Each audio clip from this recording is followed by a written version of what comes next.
Good afternoon. Welcome to this Tuesday edition of Wire to Wire. Hello, everyone, from Horseshoe Indianapolis. Track announcer John Giuduli. Great to have you with us for today's racing program. Look I'm who's back.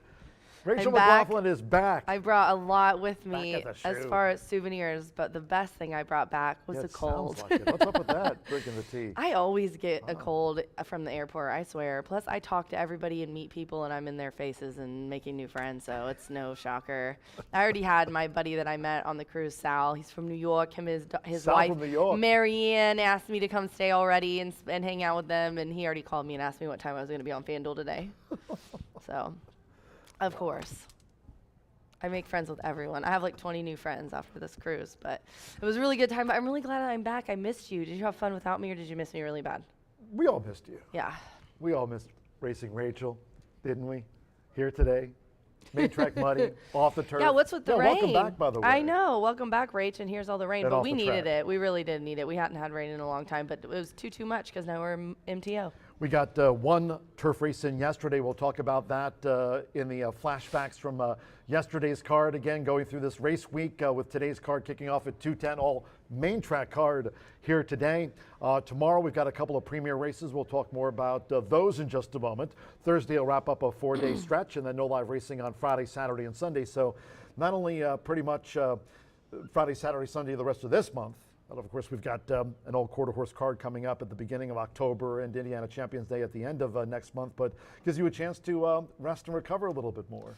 Yeah. Ain't that right, Sal? I don't know if I was resting or recovering on that cruise. It was very, very relaxing, though, and beautiful. But yeah, that's a nice break here this weekend and then back Monday. Well, we all went away, including Todd Clausen, as we check in me and Todd were on with vacay. our friend, meteorologist Todd Clausen at WRTV6 for the official race day forecast. TK, Racing Rachel's back for an all main track card. How does the weather look? From Indy's streaming news leader, this is a WRTV update. Well, unfortunately, rain chances are back in the forecast here as we work our way throughout the day today. They'll be pretty spotty in nature. That's the good news. The bad news, though, is that some of these storms could contain a little bit of lightning, and that's something we'll have to keep an eye on as we work our way from the afternoon into the early evening hours. There's a marginal risk for severe weather, and the best chance of storms will be the further east you are of Indianapolis, but that does include the Shelbyville area. But again, it's not a washout of a day. Everything's pretty spotty. If you did see some of these storms, they should be brief with maybe a little bit of lightning, some downpours, and maybe also some gusty winds. Well, Todd Clausen with a lot on his weather plate, talking about spotty showers. Thumbs down from Racing Rachel, who's back with us here today to cover today's racing program. All main track card, as we mentioned, main track muddy here at kickoff, and we are off the turf course, so that means scratch the Horseshoe Hat-Trick Turf Pick 3. But we got one on the turf course yesterday. It was a good one. Turf feature yesterday as we go back in time to our Monday racing program, and we're talking about this son of Mendelssohn as we go back to yesterday's fifth race. When you post that about the juvenile, I got on, I was just in the airport, and I got on Twin Spires and saw that juvenile turf. What a race. Yeah, his name was Homie, trained by Larry Ravelli, of course, fans in Chicagoland. Oh, was it raining at this time? It started to pick up, and that's why the 7th and 8th races came off the turf course. But we got this one in. It was the turf feature here on Monday's racing program. And look at lovely Regalo, 45-1, giving the favorite at 4-5 Homie certainly a race. But this young son of Mendelssohn dug his heels in. He won here on debut. Homie in the driving ring yesterday just sees off lovely Regalo by a nose. And also that the third place horse under Jane Elliott was also right there nearest at the finish. So just a juvenile to keep your eye on. Again, no turf racing here today. Your stable. Homie was sharp. Put in your virtual stable for sure, Homie.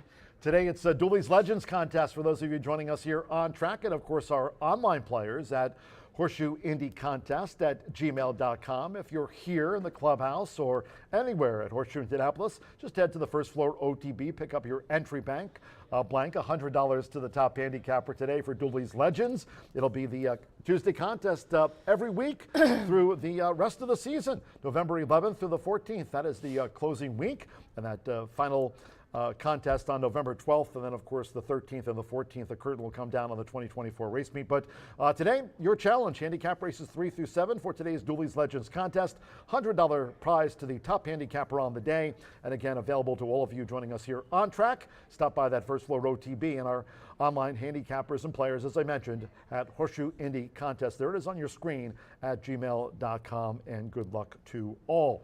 Today, an all main track card. Tomorrow, a couple of premier races. So a nice midweek card here on Wednesday.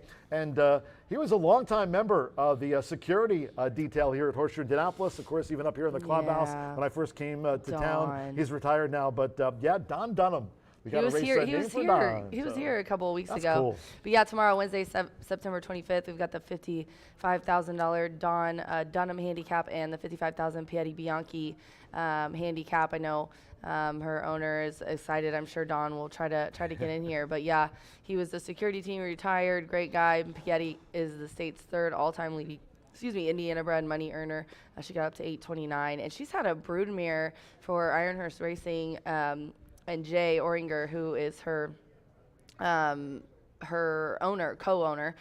she's had some really nice babies. I was hoping maybe this fall we could go see them. We're kind of running out of time, but it's her first full by Uncle Mole yearling. She just had 2, so Jay was there. Oh man, Jay was here yesterday. I missed Jay. Dang it! See, I get FOMO. I was happy to be on the cruise, but I get fear of missing out really bad. Yeah, I know. Miss Jay, he always gives me good bets on the baseball games too. He tells me what to bet on because I don't know a whole lot about betting baseball. I'm the horse racing girl, obviously. Colts won on the weekend too. I know, but my buddy was texting me. Defense stepped That's up. what I said, but it was apparently an abysmal kind of game on both sides. Defensive-wise. That's what I heard from my Bengals buddy, but. Well, talking about, of course, next month we've got Hoosier Day at the end of October, the 5th annual Indiana Champions Day. I mentioned Dooley's Legends contest goes through closing week, November 11th through the 14th.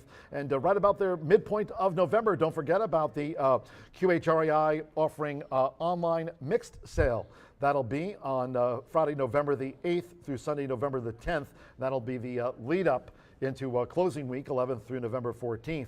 But the deadline to consign a horse is Friday, October 4th. We just want to remind all of our horsemen about that. Yeah, we have another yearling sale. Itoba has the books out for their fall yearling sale. It's Saturday, October 12th, beginning at 1. The sale will be held back at the receiving barn here on the backside, and there's already 87. This sale has grown and grown and grown. I mean, they had to bring in a not a permanent, but a what's the word? I have a cold. They're building a paddock for extra horses. There's so many. Oh man, I shouldn't have given you that big hug and a kiss when I got down here. But yeah, a temporary paddock for all of the extra horses that people put through this sale. Good to see you again. Which you missed me. It was boring up here without me, wasn't it? And this season we're putting miles on it here at Horseshoe Indianapolis. But yeah, Itoba fall yearling sale. It's always a wonderful sale, and it's October 12th. I mentioned Homie having won here on debut, the son of Mendelssohn, a winner yesterday on the turf course. We want to talk about a first-time starter today. Oh, Racing man. Rachel. Neil said this one, or I'm sorry, Brandon said this one is a fighter.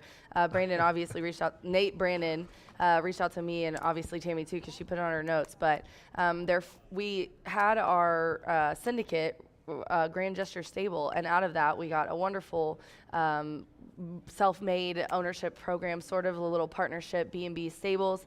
Nate has their first co-breeding deal coming in today and running. Mabel Sue Jolene, named after Chad Berkmeyer's mother and his aunt. So I guess she's had to overcome some stuff. I mean, there's a couple times it was touch and go with this little filly, but he sent me some pictures of when she was a baby, but I wanted to show some of her. Yeah, aw. She's a pretty little chestnut filly. I'm kind of excited to see how she's going to go, but you know, she's running today, and we're super excited for them. It's nice to see. Nate? Yep, Nate. He loves horse racing, loves being an owner. So, yeah, trained by Tiana. The filly has had some health issues, but she's been killing it in Tiana's property there in the front yard. So we'll see how Mabel Sue Jolene runs today. But look at the cute little baby filly. You know, horsemen, keep that name in mind. Me and Tammy too. I kind of like that one too for an Indiana. Me and bred. Tammy too. Yeah, I like that good a name lot. for her. juvenile filly. Hoosier Day, speaking of Indiana breds, that's fast approaching. It'll be a Wednesday racing card. As we mentioned, we've got a couple of premier races tomorrow here at Horseshoe Indianapolis, 2:10 post time, Wednesday and Thursday this race week. But Wednesday, October 2nd, this is going to be a tremendous card featuring more than $60,000 in purses. Look at some of the premier races we've got lined up for Hoosier Day. And Rachel, that's fast approaching here on Wednesday, October the 2nd. We've got some amazing racing coming Amazing. up, yeah, in the next month. But Hoosier Day is always a really good one. There's not only wonderful racing with $600,000 in purses, as you see there, we also have the Too Much Coffee, Cardinal, Miss Indiana, and Indiana Futurity. On top of that, we'll have a $2,500 Legends contest sponsored by iToba. So be sure to be here for Hoosier Day on Wednesday, October 2nd. Spelling correct with the Too Much Coffee, as Rachel reads. Yeah, they did that to mess everybody up. You need a little more tea. I remember when I was an intern, I was like, surely that's a typo.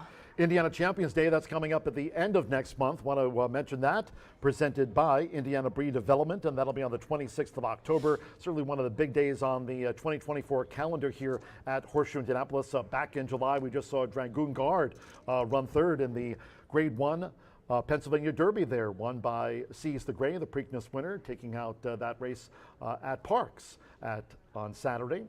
Seize the Gray winning the Pennsylvania Derby, but Dragoon Guard finishing in the money there, our Indiana Derby winner. But this tremendous day of racing on Saturday, October the 26th, always one that I look forward to, Indiana Champions Day. Yeah, we're going to have a lot of fun Winner's Circle promotions. We're going to have free massage chairs for everyone. We're going to have the cigar rolling station, the Tequila Aradora suite, just tons of wonderful things going on, free admission, free parking, and over $1 million in purses. Can you tell I did a WTHR hit? I got off the plane, went to sleep with my kids, got up this morning, and left for TV. Want to remind everybody about our great sponsors here this season, talking about Brown-Forman, Tequila Herradura, and Cordell. Also, of course, cheers to Indiana Breed Development for all that you do, and also the Winner's Circle sponsor here this season, Murphy Trailer Sales. You can reach out to them at 765-361-8803. Terrific customer service and loyalty since 1984. Murphy Trailer Sales, our Winner's Circle sponsor here at the Shoe in 2024. Tote Board, starting gate sponsor. There they are, B&H Electric, our friends there. Hello. They've got locations throughout the Hoosier State. You can reach out to the on the web at www.bh-electric.com. Social media-wise, we've got you covered. Earlier this morning, around 7 o'clock, sent out the fact that we were an all-main track card here today. Also, earlier, posted the Horse Racing Nation jockeys insofar as the dirt track goes. So you want to follow me on X at John G. Dooley, of course, Racing Rachel on X, and you can check out Rachel on her Instagram. Martha Clausen will be along later today talking about the quarter horse dash, and Brian Aragoni standing by to talk about the 50-cent early pick 5 at Mr. B Analyst. So an all main track today, handicappers, Dooley's Legends. Don't forget, if you're joining us here at the races, just stop by the first floor OTB, and you can register your chance to pick up $100 if you're the top handicapper today for Dooley's Legends. And of course, if you're playing online, tuning in here to Wire, just go to horseshoeindycontest@gmail.com there with your selections on races 3 through 7. Quick commercial break here on the Tuesday edition of Wire to Wire. When the program returns, racing analyst Brian Aragoni for Racing Rachel, track announcer John G. Dooley saying we're putting done. miles on it. Yeah. And we're done. Have fun. Bye for now.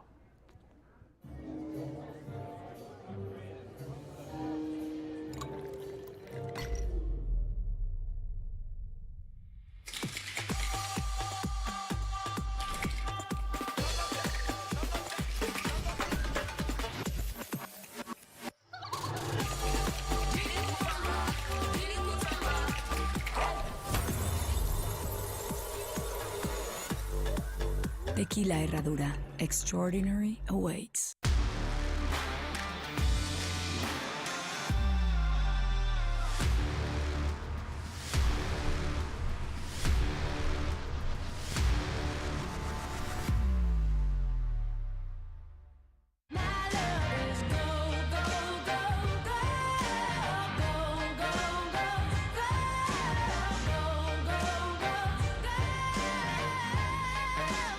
Corbel, make it gold. Feel the excitement with TwinSpires.com, the official betting partner of the Kentucky Derby and Breeders' Cup. With TwinSpires.com, place legal wagers and watch live horse racing wherever you are on any device. Sign up, play, and win today. New players use promo code FREE100 on sign up to start your $100 bonus. With TwinSpires.com, you can bet on horse racing. Get the TwinSpires.com app to receive special offers and the most up-to-date information. Terms and conditions apply. Void where prohibited. Please wager responsibly.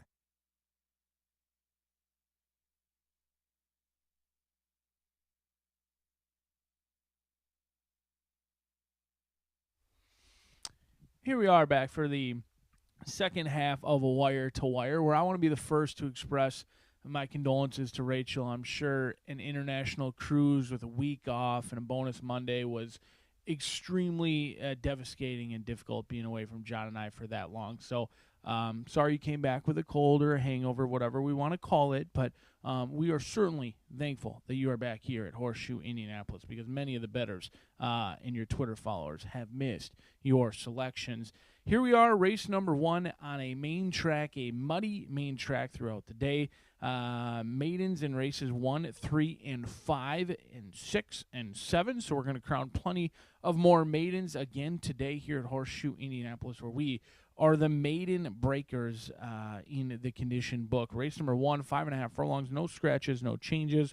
Unfortunately, not a common theme throughout the day, because we do have a plethora of changes with that surface change, but I still thought the races are very competitive. I think it's still wide open, and many times when the surface changed and my tickets go down today, the price really didn't go down because I thought it was challenging. I thought there's a lot of horses that want to be on other surfaces, a lot of unknowns, and with that many maidens, it still provides some value in those pick 5s, and there's value each and every day with those low takeouts. We're going to spread it out. In the first, I know both computers love Bella Vittoria, and I do not. This horse is not in my top 3. I'm going to use the horse, but 2, 3, and 6 for me. Blue Fire, Lady Pippa, a horse who's working out well going into the debut. Taking some action right now, 4-1 off that 15-1 morning line, and then Rest of the World for Silverton Hill, John Ennis, and Edgar Morales, 2 guys that need no map to our winner's circle. They're chilling on the board right now, but I do expect that to come down. 2, 3, 4, and 6 as we move along to $5,000 claimers in the mud. When you want to talk about low confidence level, take a single in a $5,000 claimer on a muddy main track from the inside rail with a 3-year-old filly. The confidence is low, but I'm going to take a stab in here. I thought Inspired Fire was a much the best winner last time out. She won for 15 at the non-winners of 2 or later on in the meet, so she goes down to 5,000 against tougher competition. Even though that claiming price did go down, it still gets tougher at the non-winners of 3 level, in my opinion. But she was ultra impressive last time out. It was a very cagey ride from Inspired Fire, Sammy Bermudez aboard Inspired Fire, as they broke from the inside last time out as well. They're incredibly patient. You could tell they were all dressed up with nowhere to go, and she got the opening at the top of the lane, and she sprinted clear to look very nice as she headed to the dance in the winner's circle with Inspired Fire. I think she gets a trip similar to last time out from the inside rail. We will single your third choice on Inspired Fire in race number 2, which kicks off today's pick 4 as well. More maidens take the main stage in race number 3 around 3:12 Eastern Standard Time. This may be the best betting race of the day. I found this race to be very challenging. You've got 3-year-old fillies all bred in the state of Indiana, and it looks completely wide open. I had a tough time navigating who was going to be the favorite, let alone who was going to win this race. Julie Forever, 3-1, lukewarm fashion favorite. A couple weeks ago, you could have got this horse at 21-1. Since then, has burned some money along the way. Turf to dirt in play with only about 3 weeks off. It's a spread race for me, and it is a race that will be the key to the payouts should we get that far. Race number 4, allowance competition, going to take the main track, 5.5 furlongs. We'll keep an eye on that status of the main track. We'll see if we can't update it throughout the day. Muddy. I'm not sure if the rain showers are going to continue or if they are gone for the day, but we will continue to keep you updated on the track status. Do scratch number 8, no lack of charm out of this race. 1, 3, 4, 5, and 6. Again, you got to be scratching your head, wondering why we're going so deep. I think this race is competitive. I do think Queen Martini is beatable in this spot. Likely your favorite 3-1 morning line. Could be as low as even money in my opinion. Naveed Shawan, not an ownership group that I am familiar with in here, but they privately purchased the previous Danny Gargan trainee off of a third place performance at Parks, and I can imagine that price tag was pretty high or pretty decent amount. So they must have saw something that they really liked. I know Gargan thought this was a 2-turn filly. They'll try and do a lot today. New trainer, new track, and new distance in here with the sprinting. We'll see if it works out. But I think Eyeshadow and Click, horses with experience around our oval with speed, certainly deserve a look. Moving on to the 5th in this spot, 1 mile and a 16th. Plenty of scratches and changes. We'll keep it easy. Sister Honey and Nippy Star. 20-1 on the morning line. Nippy Star 12-1. Throw those morning lines out. That was for the turf. This is the main track.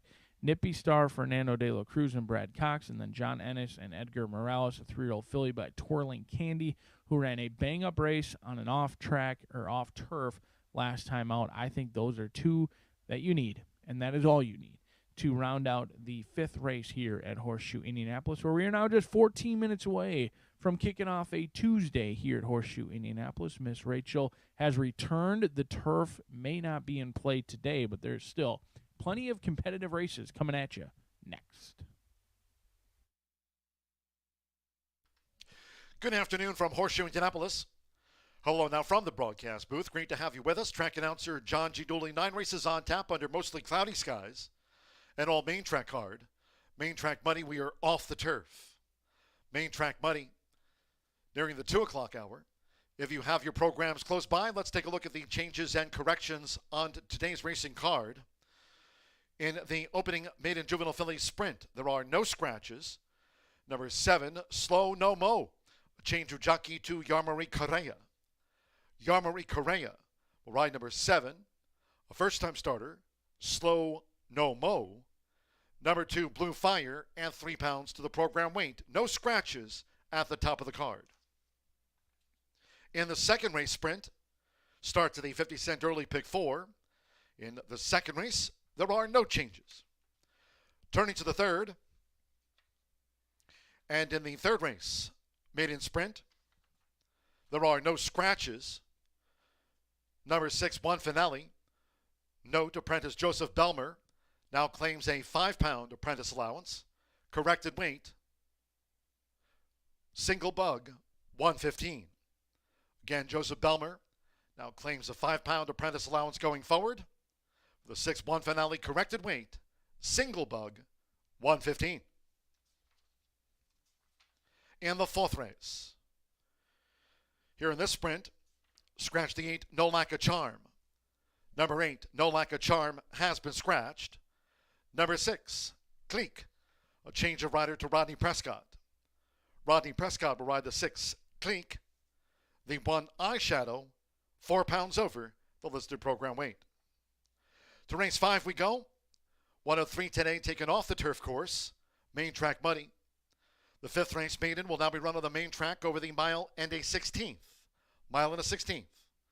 Scratch the 4, Don't Know Which. 5, Street Where You Live. Take out the 6, Jams Paper Moon. Scratch the 9, Lady Mice. 10, My Sexy Blonde. Scratch 11, Peaceful Kingdom, and the 12, Bella Estrella.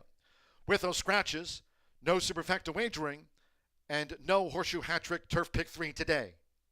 Scratch the 4, 5, 6, 9 through number 12, all have been scratched.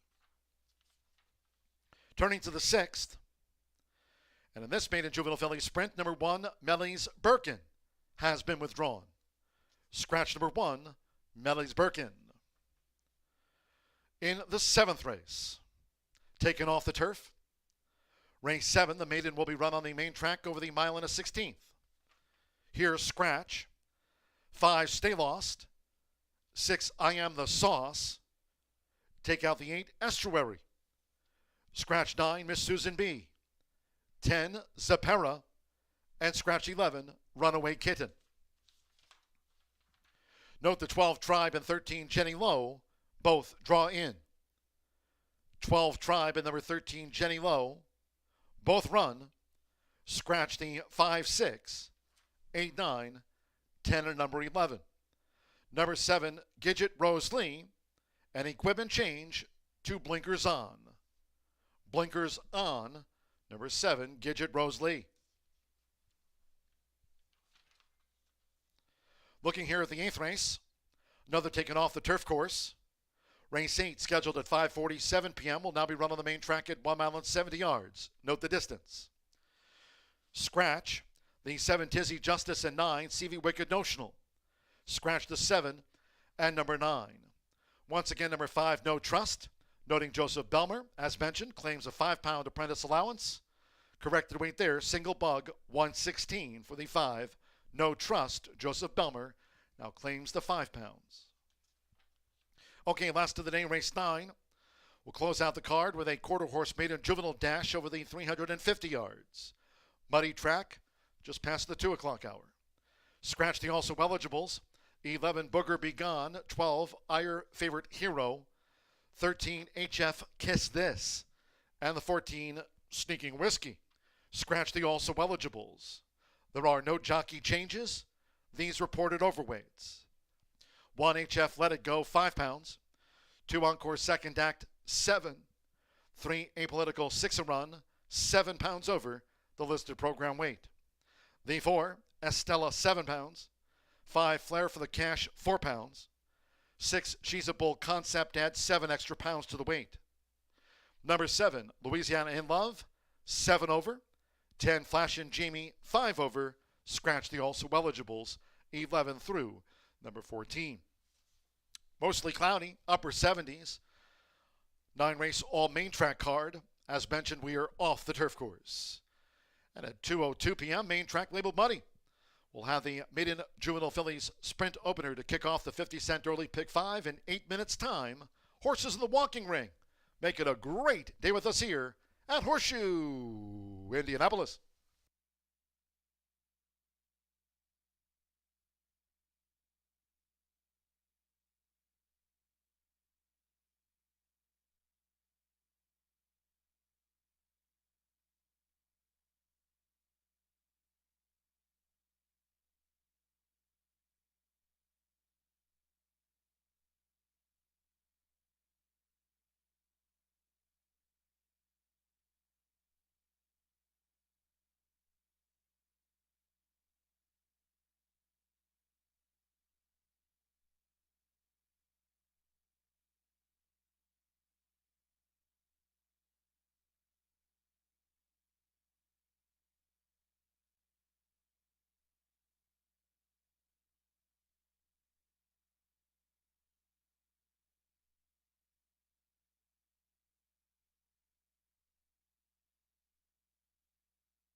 The horses call postword for the first of the day.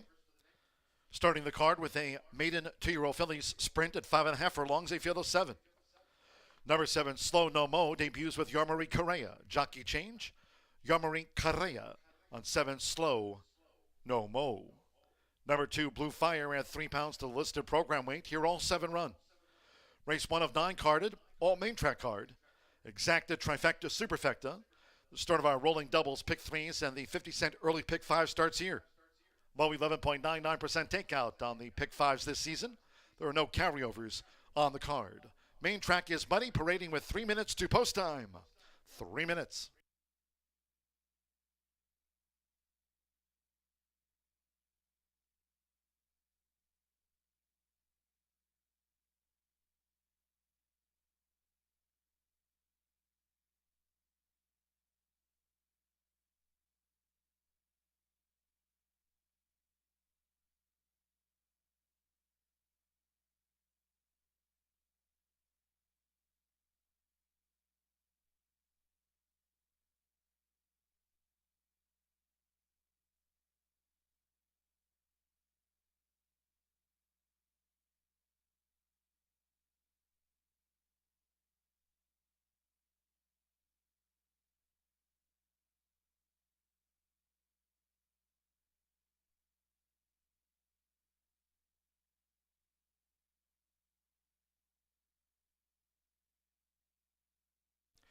Two minutes to post time.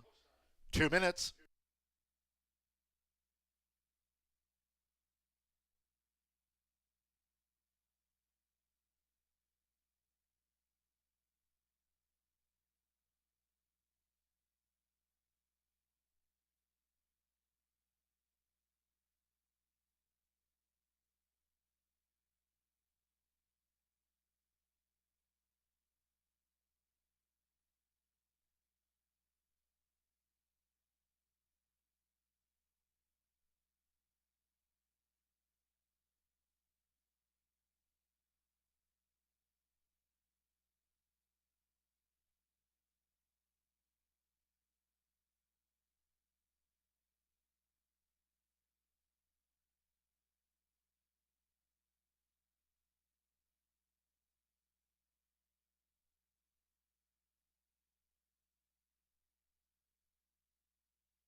Less than 1 minute to post time. Start to the 50-cent early pick 5. All main track card, main track muddy. Less than 1 minute.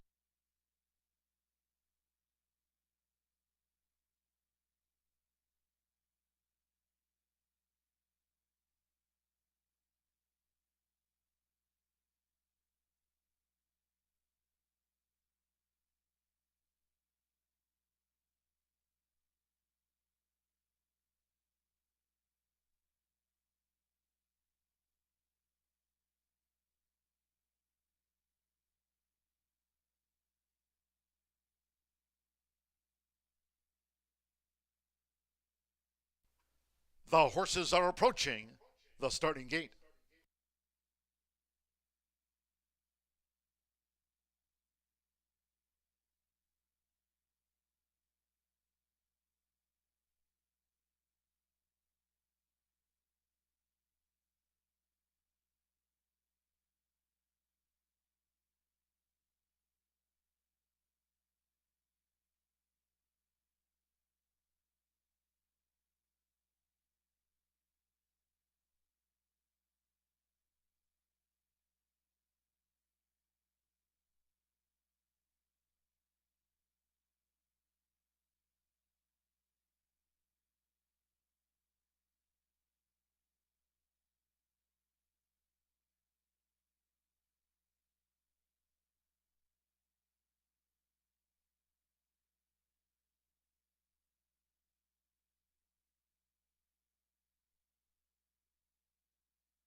The horses have reached the starting gate. It is now post time. They're going in. Jane Elliott with the first timer, Cabarin. Chris Amy, Bella Vittoria. Twice started on the south side of Chicago. Joined Cabarin. Eric Asmussen with Blue Fire went in okay. Hannah Leahy, a 3-time started. Mo Breezy drew 5.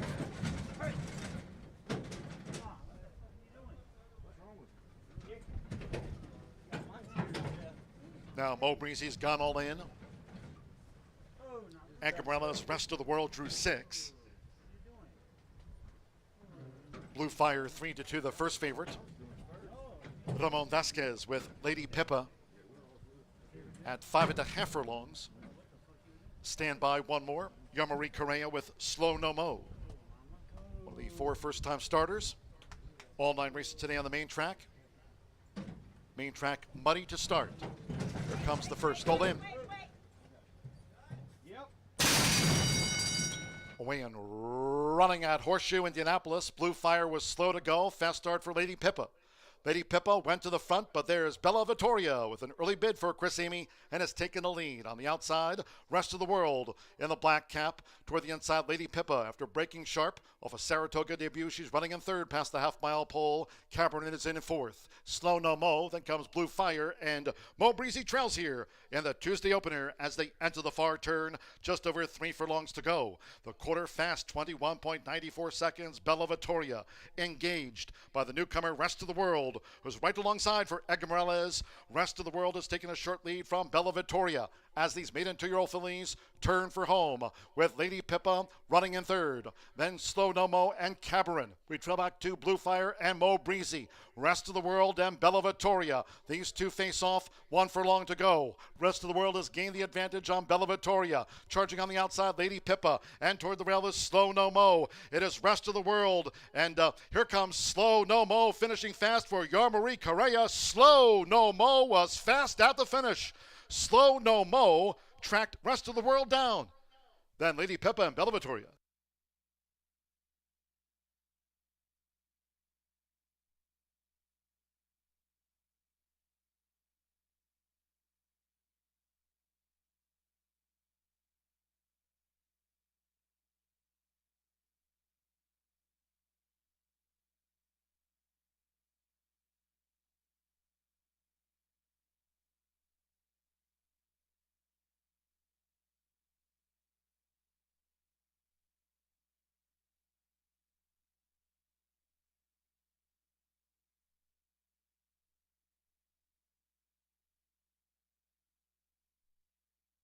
106.99 after the maiden juvenile fillies sprint opener. Muddy track, 106.99, 76347. Slow, no mo. 19-1 to start us off. 6, Rest of the World. At 9-2 was the runner-up. 3, Lady Pippa. 2-1 third, and 4, Bella Vittoria. At 9-5, the first favorite was fourth after the maiden. Hold all until official. Yomari Correa picks it up for Jimmy Corrigan, the daughter of Uncle Mo. 19-1.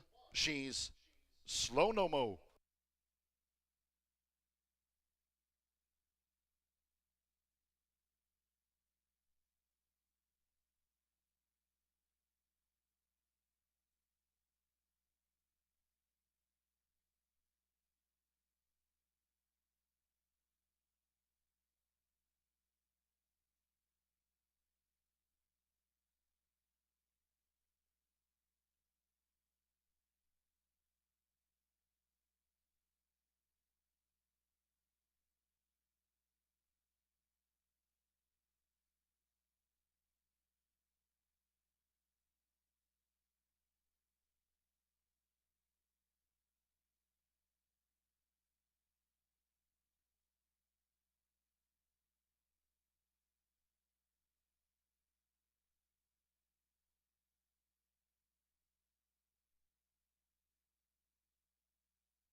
The result of the first race official. We'll welcome back to the winner's circle here, Yomari Correa. Taking out the first of the day on this newcomer, the 7, Slow No Mo. Slow No Mo is a 2-year-old dark Bayer Brown filly by Uncle Mo at a Slimy by Quality Road. She was bred in Kentucky by Gage Hill Stable 2 LLC, Willis Farish and Ken Langone. Jimmy Corrigan trains for Mark Gunderson's Twin Oaks Bloodstock LLC. She was one of the 4 first-time starters. Horseshoe Indianapolis congratulates the winning connections of Slow No Mo, a maiden No Mo. 7-6 exacta paid $203 even. 50-cent trifecta, 763, just under $200. With Bella Vittoria fourth after the maiden juvenile fillies sprint. The 10-cent superfecta of 7634 paid $88.88. All 7 ran muddy track, 106.99. Second race sprint, there are no changes, all 7 run. No changes in race 2. Exacta, trifecta, superfecta, double pick 3, sprint to start the early pick 4 on an all main track card. Again, we're off the turf, main track muddy. Post time in 23 minutes at 2:43 in all cases. Please do try to make your selections and Horseshoe Indianapolis wagers today early. Thank you. Coming up in a moment, our first replay of the day of the maiden juvenile fillies sprint. Hope you had a bet on Slow No Mo.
At Horseshoe Indianapolis, Blue Fire was slow to go. Fast start for Lady Pippa.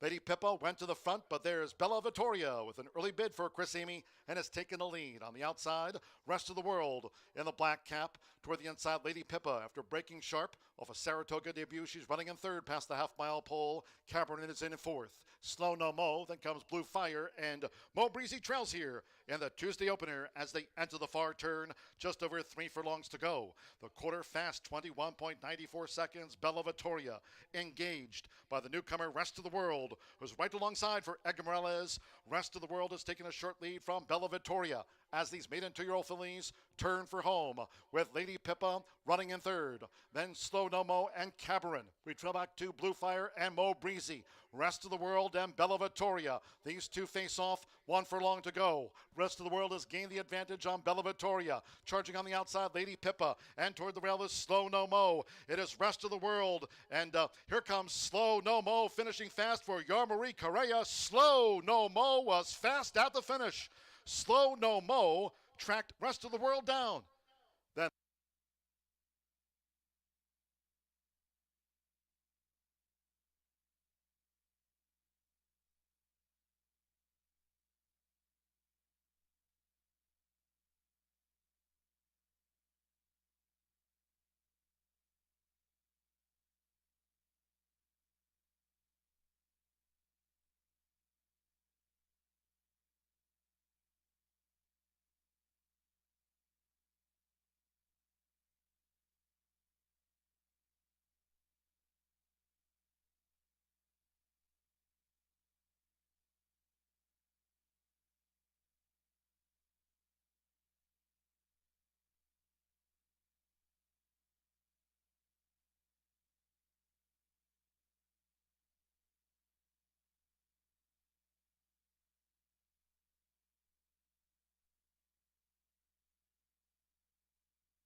It's back and bigger than ever. America's largest spa dealer is having the world's biggest spa sale. Over 1,500 spas from 5 manufacturers at 12 locations. No games, no gimmicks. Higher quality spas, better service, and lower prices. It's time for a new spa. Up to 30% off all spas and swim spas. With over 50 models to choose from and hundreds of spas in stock, you owe it to yourself to check us out. Besides, don't you deserve it? World's biggest spa sale going on now at Family Leisure.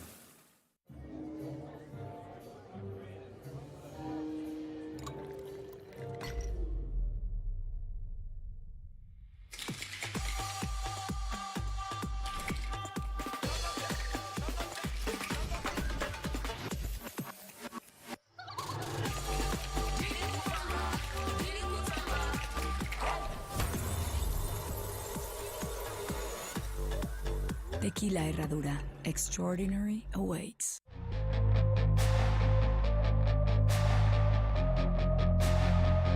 Cowboy Culture is the only son of Quality Roads standing in the state of Indiana. He's out of a Smart Strike mare, went undefeated as a 2-year-old, won multiple stakes at age 3, was stakes placed at age 5, and retired sound after a 28-race career.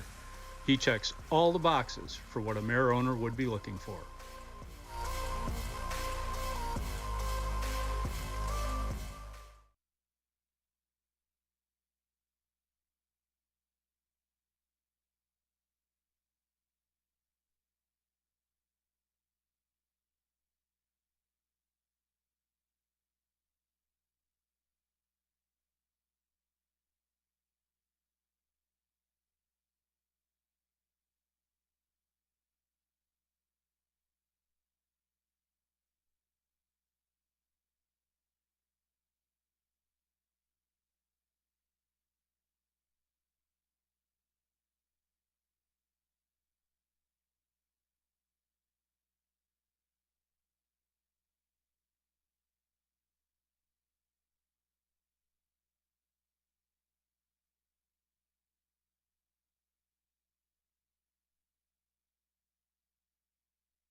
Yarmari Correa takes the shortest way around the racetrack to kick off the day with a long shot winner, 18-1 on an Uncle Mo at Firster. And Yarmari Correa gets back to the winner's circle after some time off. We move along to race number 2. 15% takeout pick 4 does begin here. 3-year-old fillies and up, all bred in the great state of Indiana. And I'm going to try your inside runner in here, Inspired Fire. Took advantage of the rail and the shortest way around the racetrack last time out when they were the beneficiary of a paint skimming ride by Samuel Bermudez. And I'm hopeful for something very similar in today's race, as there's some other speed, but the rail does not bother me. This is a horse who's, in fact, ran very well down on the inside, has somewhat had the tendency to miss the break or start a little bit flat-footed at times. Not always, but certainly at times they've broken a little bit slow, but they should find themselves in a good spot later on in the year. They won for $15,000 last time. Now, since we're almost into October, $5,000 makes sense to me for a 3-year-old filly who's quickly going to be through her conditions. She won at the maiden special weight level earlier this season. She's made her way down to the non-winners of 3 at $5,000 in for a tag, and I think she gets good race flow in here, and hopefully she can power through like she did last time out. She's taken some action recently. The bettors have somewhat fallen in love with Inspired Fire. She went off at 7-5 and 6-5. She's currently on the board at 9-5, and I would guess those projections somewhere around even money when it's all said and done off that 7-2 morning. And we'll see if the 3-year-old firing line filly can put together 2 wins in a row for Salvador Villabolos. Number 5 is going to be much better, at least from a tote board perspective. 11-1 versus even money, and Passion for Justice is on the board with Yarmari Correa looking for a riding double. She gave that horse a great ride in the first race with the 2-year-old finishing up full of run. Now this 4-year-old filly by Lantana Mob. She's a little bit camera shy. She's got 2 wins from 22 starts, and you have to go back some time to find her last win. In fact, it was June 27th of 2023, so almost 14 months to the day, and it was a day we had a $79,000 carryover as well. She's void of early speed, at least at the sprint level. They've tried to hustle her along, and it didn't go all that well earlier on in the season when she was trained by Lily Gonzalez. They hustled her hard out of the gate, and she failed to show any finish. So I do think they're going to let her relax, ease into this race, and try and come from out of the pack. We'll see if she can time it right. Yarmari Correa has had a knack for that finish line from off the pace. We'll see if she can do it again. Second start in the Joe Davis barn certainly does not hurt by any means, in my opinion. 10-1, a great value player in here that you may have overlooked on your initial analysis. Number 3 is No Joking Matter, Lily Gonzalez.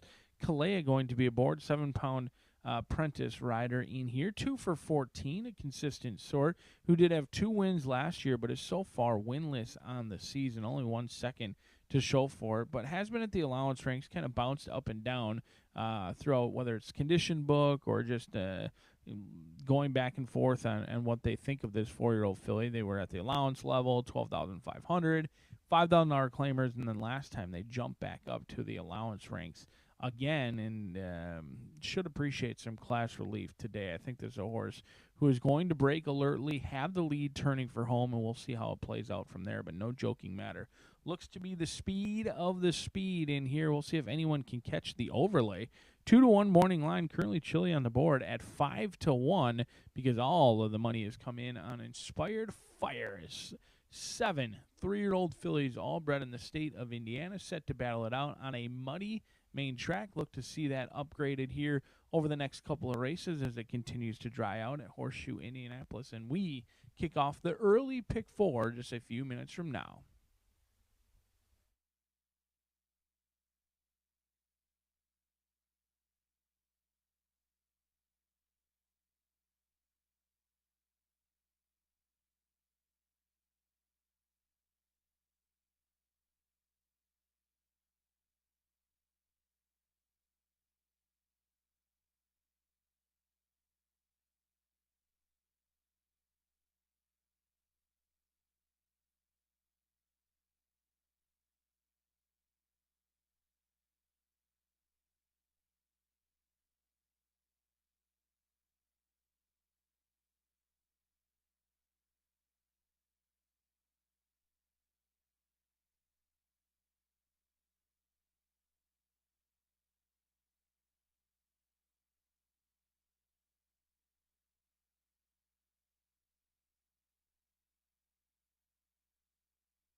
We're waiting for the second race with but 2 minutes to post time.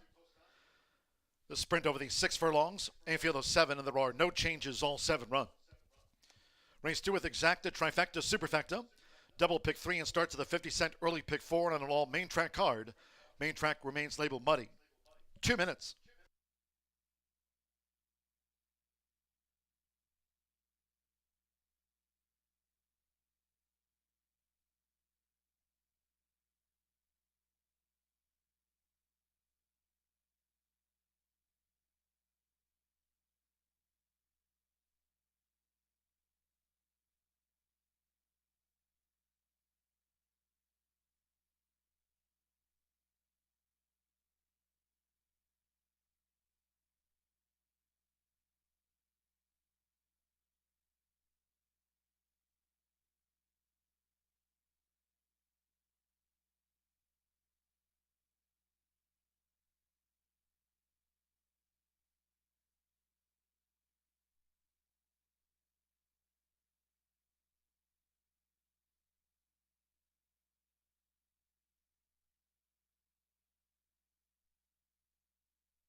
Less than 1 minute to post time. Starts at the 50-cent early pick 4.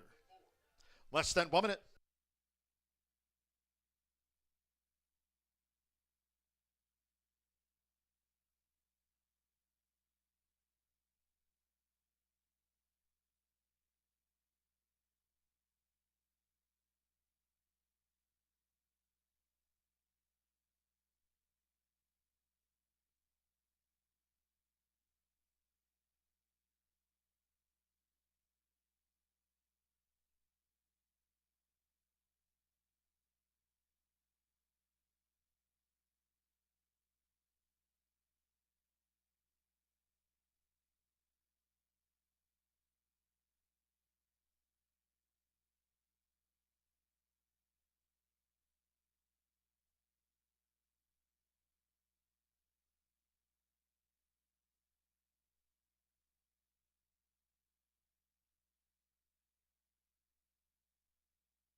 The horses are approaching the starting gate.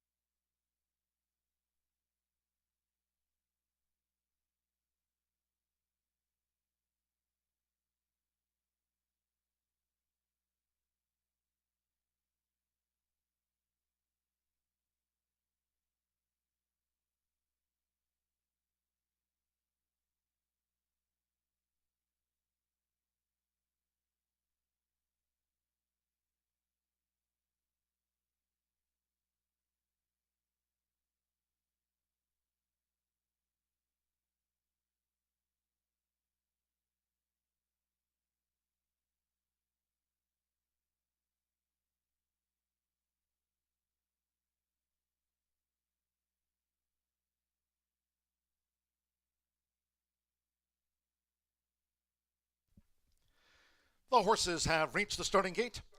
It is now post time. Loading in front of starter Ray Kuick. Simmer Bermudez with Inspired Fire. Evan Roman closer to the truth. Joined Inspired Fire. Marcelino Pedrosa Jr. with Dick Kitten. Now Passion for Justice. Yarmari Correa riding for a double. Andres Calleja with No Joking Matter coming up. Eddie Perez, Golden Heist Drew 6. One more, Hanalei with 6 J Starlet. At 6 furlongs for the second of the day from Horseshoe Indianapolis. Muddy track in the game. And they're off. Passion for Justice broke sharp. 6 J Starlet with an early bid. There's No Joking Matter who now heads them off for Andres Calleja. No Joking Matter went to the lead. Chasing Passion for Justice, along with Closer to the Truth in the green cap, who makes a split. The kitten right there with the rail. 6 J Starlet is running in 5th. 4 lengths off this leader, No Joking Matter, as they head toward the far turn. Simmer Bermudez and Inspired Fire in tight quarters between horses at the 3.5. Golden Heist trails. The opening quarter, 22.64 seconds. As they round the far turn, it's No Joking Matter. No Joking Matter leads here, Closer to the Truth by a couple of lengths. With on the outside, Passion for Justice and 6 J Starlet coming with a wide bid. The kitten part of that quartet as No Joking Matter spins them in. Inspired Fire is the wideout and Golden Heist is last. No Joking Matter into the stretch. Half mile, 45.83 seconds. No Joking Matter is a 5-length leader with 1 furlong to go. Dick Kitten with on the outside 6 J Starlet, Passion for Justice. Toward the inside, Closer to the Truth, Inspired Fire. They all battle for the balance. No Joking Matter and Andres Calleja won by 5 from the Kitten. Inspired Fire gained 3rd. Then Passion for Justice, 6 J Starlet with Closer to the Truth.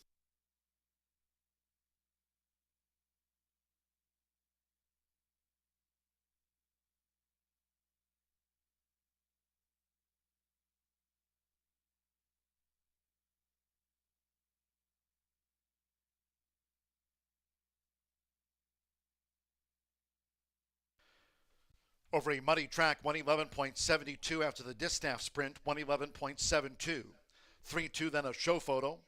Bunched finish for 3rd and 4th. Number 3, No Joking Matter, takes out the sprint at 2-1. 2 to Kitten at 8-1 was 2nd. Multi-horse photo for 3rd and 4th. Hold all until official. Andres Calleja for Lily Gonzalez. Jimenez Racing Stable. No Joking Matter at 2-1.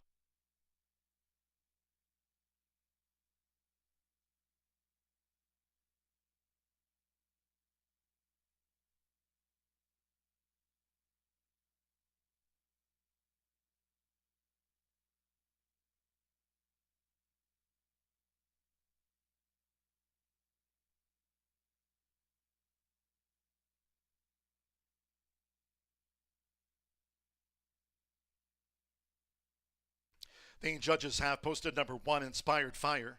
At 6-5, the favorite ran 3rd, and number 5, Passion for Justice, at 15-1 4th. 3-2, 1-5.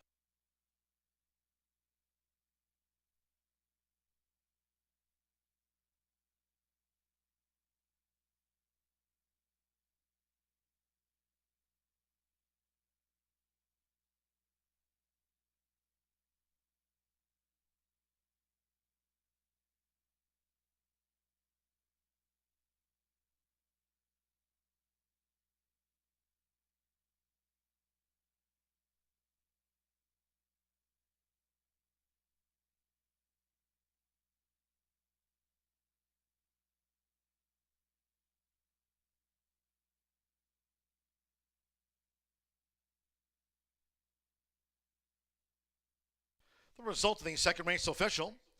Stepping into the Murphy Trailer Sales winner circle of 3, No Joking Matter, with Andres Calleja. No Joking Matter is a 4-year-old bay filly by Practical Joke at a Bustle by More Than Ready. Bred here in the Hoosier State by Swifty Farms Incorporated, Lily Gonzalez trains the now 3-time winner for Normando Jimenez Racing Stable LLC. Horseshoe Indianapolis congratulates the winning connections of No Joking Matter, paid 2-1. 3-2 exacta, $58.80. 50-cent trifecta, 3, 2, 1. $30.30. 7-3 double paid, $180.40 with Passion for Justice 4th. The 10-cent superfecta, 3-2-1-5, returned $26.93. In the Distaff Sprint, favorite third. All 7 ran, 111.72 on a main track, still labeled muddy. We go to the third of our all main track 9. Wednesday and Thursday post time this race week at 2:10. Upcoming third race maiden sprint. There are no scratches and no jockey changes. 6-1 finale noting Joseph Belmer now claims a 5-pound apprentice allowance going forward. Corrected weight single bug 115 there. Joseph Belmer now claims the 5. Exacta trifecta superfecta double pick 3. Post time will be in 21 minutes at 3:13.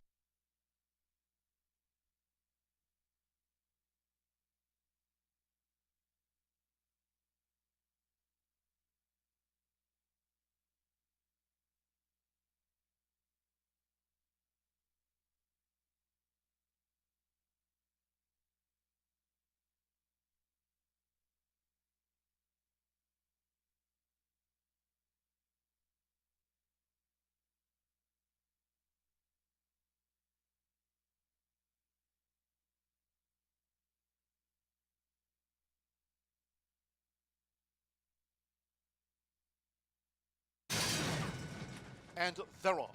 Passion for Justice broke sharp. 6 Jay Sterlett with an early bid. There's No Joking Matter, who now heads them off for Andres Calleja. No Joking Matter went to the lead. Chasing Passion for Justice, along with Closer to the Truth in the green cap, who makes a split. To Kitten right there with the rail. 6 Jay Sterlett is running in 5th. 4 lengths off this leader, No Joking Matter, as they head toward the far turn. Simmer Bermudez and Inspired Fire in tight quarters between horses at the 3.5. Golden Heist trails. The opening quarter, 22.64 seconds. As they round the far turn, it's No Joking Matter.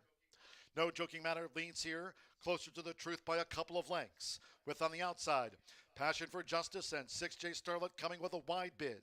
To Kitten, part of that quartet, as No Joking Matter spins them in.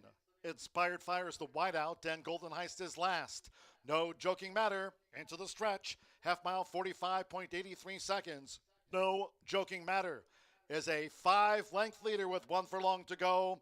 Dick Kitten with on the outside 6 Jay Sterlett, Passion for Justice. Toward the inside, Closer to the Truth, Inspired Fire. They all battle for the balance. No Joking Matter and Andres Calleja won by 5 from the Kitten. Inspired Fire gained third. Then Passion for Justice, 6 Jay Sterlett.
Well, good afternoon once again. Track announcer John G. Dooley here with today's edition of Dooley's Data, part of a Tuesday card at Horseshoe Indianapolis, all main track card. Again, we're off the turf course today and through the first couple of sprints.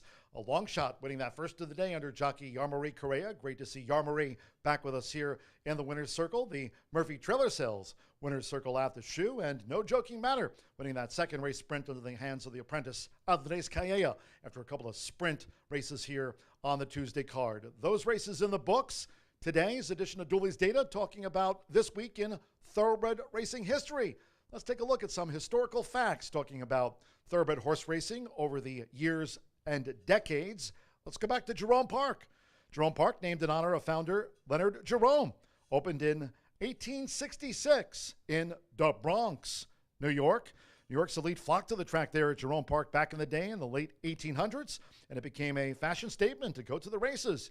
Even the horses got into the theme with their owners' colors braided into their manes and tails. Jerome Park, this week in thoroughbred racing history, back in 1866 in the Bronx, New York. How about Man o' War? Won the 31st running of the Lawrence Realization Stakes this week in thoroughbred racing history, all the way back in 1920. 100 lengths. Can you imagine? Man o' War by 100 over Hoodwink. It was Brian Aragone's single that day in the early pick 5. The only other runner in the race, Man o' War. Just kidding, B. Just kidding. Man o' War set a world record of 2 minutes 40.8 for the 1 mile 5 furlongs race at Belmont Park. Man o' War won all 11 races that year as a sophomore. Man o' War, can you imagine have been there? 100-length win over Hoodwink. Armed, the world's leading money winner back in 1947. Armed defeated the 1946 Kentucky Derby winner, Assault. Armed over Assault. There's your exacta right there in the $100,000 winner-take-all match race at Belmont Park. And Racing Rachel had them boxed. Atlantic City Racecourse had an uproar following the fourth race. How about this? Back in 1948, where was Don Dunham in security back then? Atlantic City Racecourse, 1948. The heavy favorite dwelt in the start, just stood there. The heavy favorite dwelt in the starting gate. When the race went off, the fans there in southern New Jersey near riot at the track at Atlantic City Racecourse. They demanded a refund. The track did it. Refunded $71,414 to the angry crowd back at Atlantic City Racecourse in 1948. There a look at this week in thoroughbred racing history. Some doozies there. Man o' War by 100. We've had a couple of sprints in the books here today. Will there be history made on today's Tuesday card? Stick around. A lot of great racing still left here today on a Tuesday at the Shoe.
We are 9 minutes to race 3 here at Horseshoe Indianapolis. We have a 3-year-old and up maiden for Indiana Sire. They're going 5.5 furlongs, even money on the 8, and that's what I'm going to put on top here.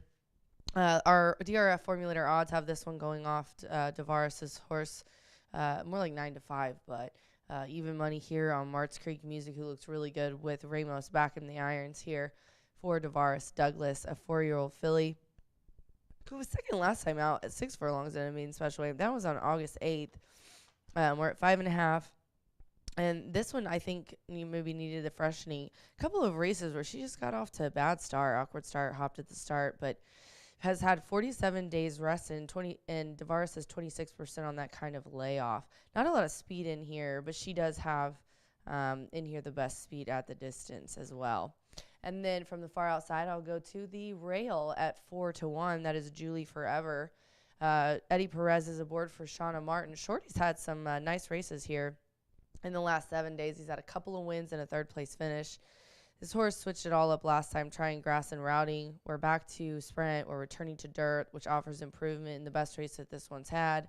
Second out by a nose was at today's distance of 5.5, and that was 3 back on July 17th. Has nice early speed. Should benefit this 4-year-old filly by Forever Dioro. The 3 is who I'm going to put in here at 8-1.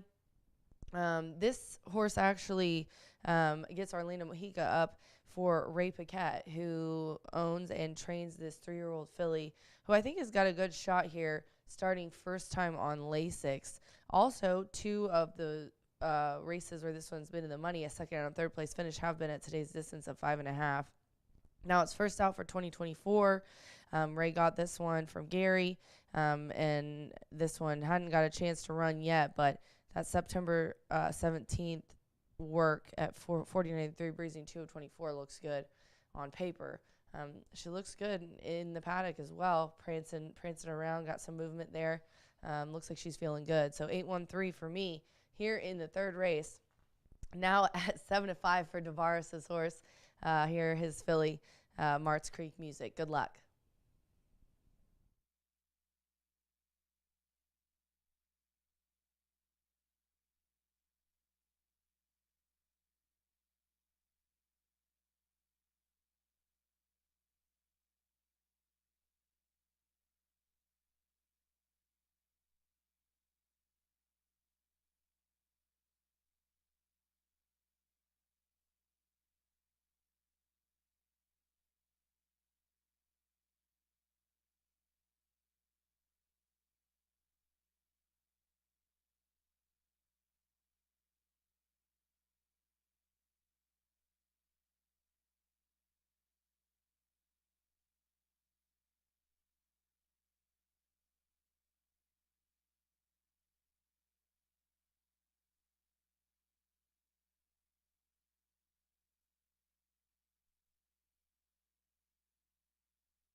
The horses call postward now for the third race. This maiden filly sprint over the 5.5 furlongs, a field of 8, and there are no scratches. No rider changes. Number 6, One Finale. Again, Joseph Belmer now claims a 5-pound apprentice allowance going forward. Corrected weight there, single bug, 115 for the 6, One Finale. Exacta, trifecta, superfecta, double pick 3. Main track remains labeled muddy with 3 minutes to post time. 3 minutes.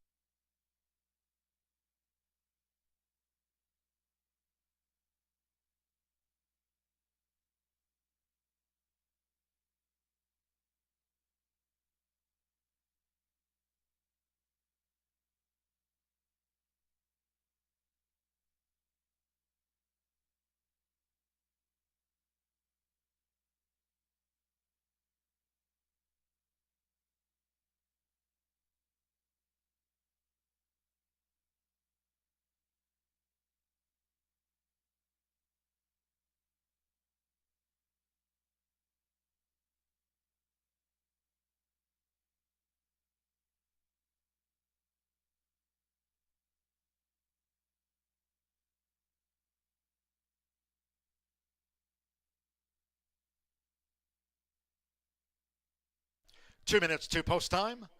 2 minutes.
Less than 1 minute to post time.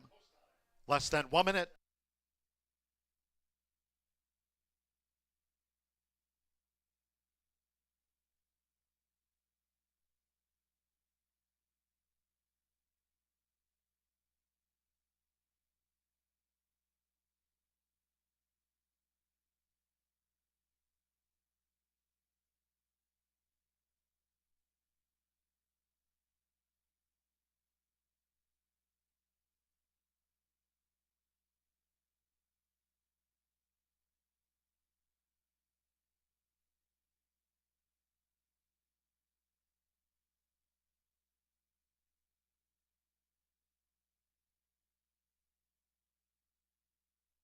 The horses are approaching the starting gate.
The horses have reached the starting gate.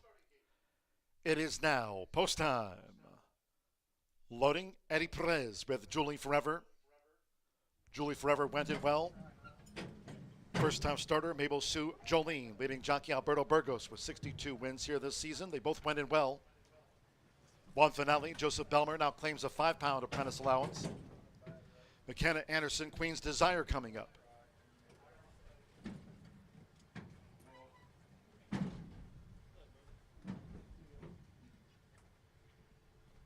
Deshaun Parker, Luna Diva drew 7. Here, all 8 run.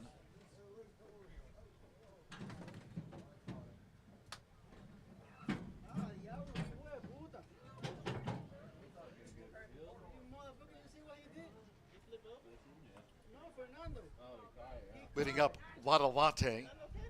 Orlando Mexica in the pink.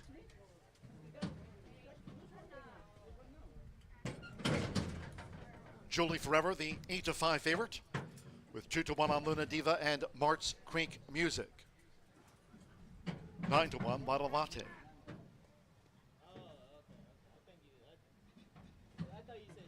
Couple them back. Tamarack Lady, Andres Calleja riding for a double. Slow, No Mo, and No Joking Matter, our first 2 sprint winners over a muddy track.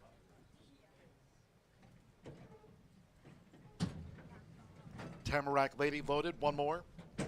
Joe Ramos with Mart's Creek Music. Julie Forever, 9-5 favorite. All in.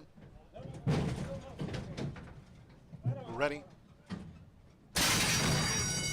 And they're off. Luna Diva broke slow. Fast start for Queen's Desire and Julie Forever making a dash now for Eddie Perez from the rail. Julie Forever is taking a short lead from Queen's Desire and Mart's Creek Music pressing as they head toward the far turn. Then Luna Diva, after breaking slow in her 11th run, she's up into 4th, stalking the pace setters. As they enter the far turn, one finale running in 5th. Lotta Latte in the pink is 6th. Then it's a break of 4 more. As they round the far turn, Tamarack Lady and the first-time starter, Mabel Sue Jolene, trails the maiden filly sprint. The quarter 22.60 seconds on a muddy track coming toward the quarter pole. Mart's Creek Music. Mart's Creek Music, and on the outside is Luna Diva. They take this battle to the top of the stretch. Luna Diva, Mart's Creek Music, they turn for home together. Julie Forever showed speed but has dropped back. Charging on the outside, one finale and Queen's Desire. Down toward the final furlong. Mart's Creek Music with the rail narrowly. It's Mart's Creek Music on the outside. Luna Diva now fully stretched by Mart's Creek Music as they come down toward the line with Joe Ramos. Mart's Creek Music. Mart's Creek Music has won it with a length and a half to spare over one finale. Luna Diva third and Queen's Desire back and forth.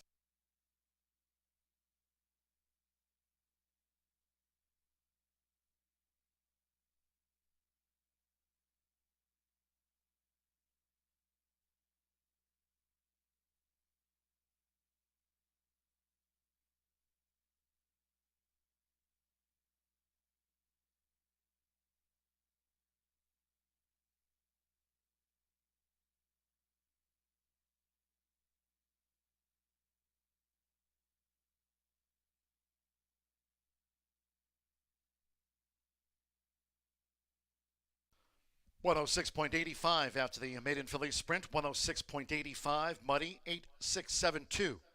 The unofficial run order to race 3-8, March Creek Music at 2-1 first. 6-1 Finale. At 7-1 was the runner-up, 7 Luna Diva. 3-1 third after breaking a beat slow, and the 2 Queen's Desire, 15-1 was fourth. Hold on until official. Joe Ramos for Devaris Douglas, the daughter of Slope. March Creek Music, a bridesmaid no more.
The result of the third race is now official.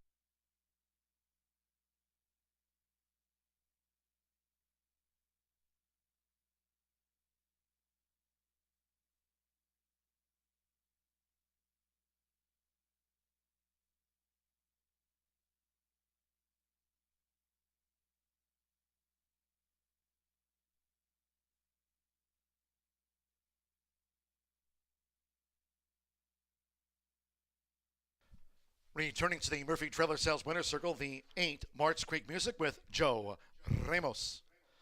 March Creek Music, 4-year-old Dark Mare Brown filly by Slope. Out of the Midnight Loot Mare, the Music in You. Bred in Indiana by March Creek Farm. Devaris Douglas trains for Noah Platt, getting off the mark in her 13th run. Horseshoe Indianapolis congratulates the winning connections of March Creek Music out to the maiden ranks. Results in after race 3. 8-6 exacta paid $42.60. First pick 3 on the card, 7 with the 3 with the 8 March Creek Music. 50-cent pick 3 returned $139.05. 50-cent trifecta, 8-6-7, $36.65. 3-8 double, $23.20. Queen's Desire fourth, 10-cent superfecta, 8-6-7-2. 10-cent superfecta paid $29.47. 106.85. We go to the fourth on a track still labeled muddy. In the Distaff Sprint, scratched the 8, No Lack of Charm. Number 8, No Lack of Charm, has been scratched. Number 6, Cleek, will be ridden by Rodney Prescott on the 6 Cleek. 1 Eyeshadow, 4 pounds over. Exacta, trifecta, superfecta. Double pick 3. Philly Sprint starts the late fire 5 on an all main track card. Post time in 20 minutes at 3:44.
And they're off. Luna Diva broke slow. Fast start for Queen's Desire and Julie Forever making a dash now for Reddy Perez from the rail. Julie Forever is taking a short lead from Queen's Desire and March Creek Music pressing as they head toward the far turn. Then Luna Diva, after breaking slow in her 11th run, she's up into 4th, stalking the pace setters. As they enter the far turn, one finale running in 5th. Lana Latte in the pink is 6th. Then it's a break of 4 more. As they round the far turn, Tamarack Lady and the first-time starter, Mabel Sue Jolene, trails the maiden filly sprint, the quarter 22.60 seconds on a muddy track coming toward the quarter pole, March Creek Music. March Creek Music, and on the outside is Luna Diva. They take this battle to the top of the stretch. Luna Diva, March Creek Music, they turn for home together. Julie Forever showed speed but has dropped back. Charging on the outside, one finale and Queen's Desire. Down toward the final furlong. March Creek Music with the rail narrowly. It's March Creek Music on the outside. Luna Diva now fully stretched by March Creek Music as they come down toward the line with Joe Ramos. March Creek Music. March Creek Music has won it with a length and a half to spare over one finale. Luna Diva third and Queen's Desire back and forth.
Moving right along today here at Horseshoe Indianapolis on a Tuesday. Hopefully you're enjoying your day. 11 minutes away from the upcoming fourth race. Only one scratch to report. No lack of charm.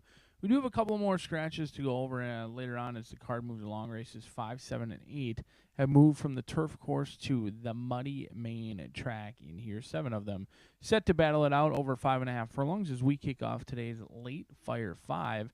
I'm going to try a little bit of a long shot in here. A price horse for an Indiana bred taking on Open Company. A 3-year-old filly who's incredibly quick. Now, she's no stranger to taking on Open Company. In fact, she's done so in the past, and she, in my opinion, may be the quickest of the group in here. Eyeshadow is very quick. And on a money main track, I want to be on the front end. I want to be near the lead. We've seen horses on the lead today have plenty of success. In fact, the last 2 races have gone gate to wire. Now, we did have a horse come from off the pack in the opener, but it was a 2-year-old where the race kind of collapsed down. I think Heron Thoroughbreds in here looks very good at the top of the lane with Eyeshadow for Oscar Villarreal. 7-pound weight break certainly doesn't hurt anything. Has gone through the conditions really quick. This 3-year-old filly's already got 3 wins, a second, and a third. All 3 victories have come here this season at Horseshoe Indianapolis, and 2 of them at the 5.5 furlong distance. She draws the rail. Shouldn't be any issues there. She breaks sharp almost each and every time. No jinx considered. And I think she's the one to catch to cash in here, potentially a massive price. Very rarely in horse racing do you get the fastest horse in the first quarter at a huge price, but that's the case in here with Eyeshadow. Number 6, Click, is going to have something to say about the inside runner, Eyeshadow, being the fastest of the group, because Click is very quick. But this horse still eligible for non-winners of 2 in here. Kentucky bred, 3-year-old filly by Constitution, was put in a legit effort here on September 4th. Was outbroke, kind of pushed through and opened up willingly. You know, a horse that was behind early on in that race, pushed through, and ended up opening up and never looked back. They were never headed, never really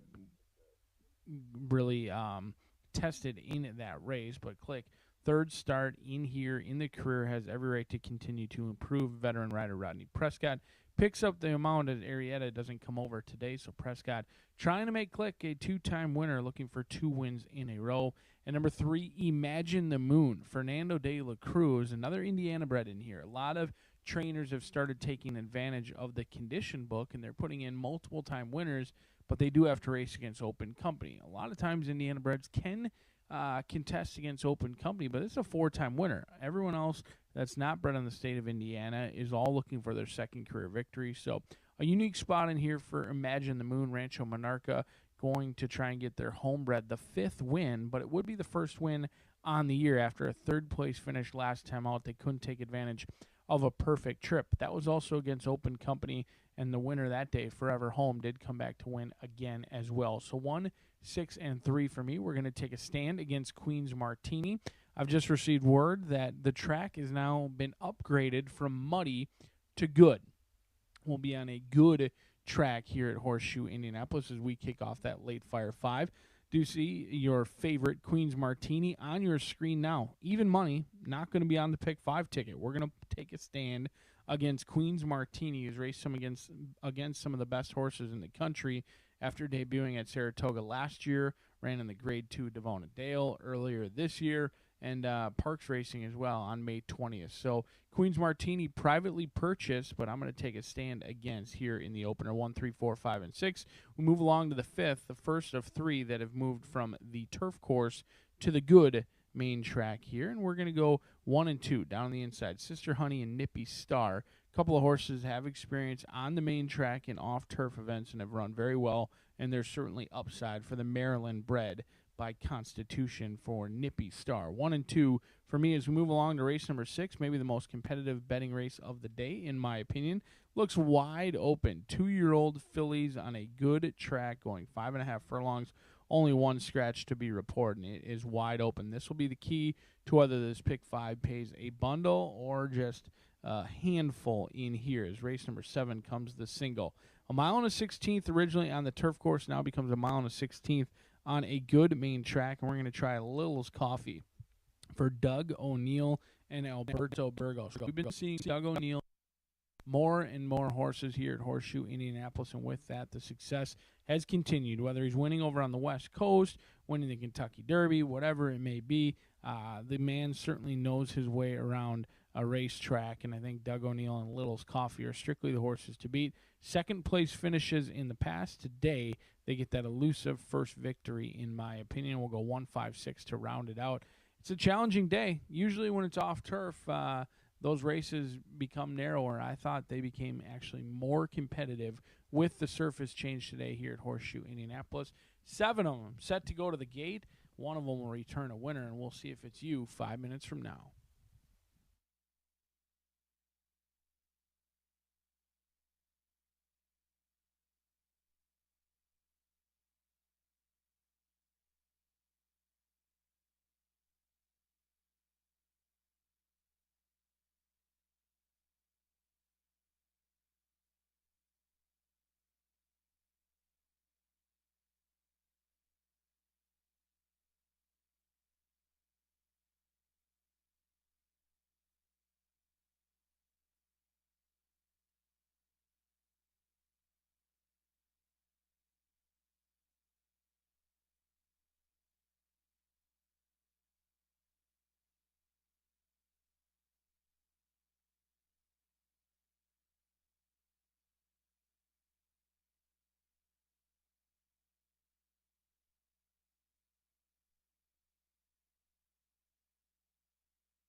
The fillies stepping onto the track now for the 4th race.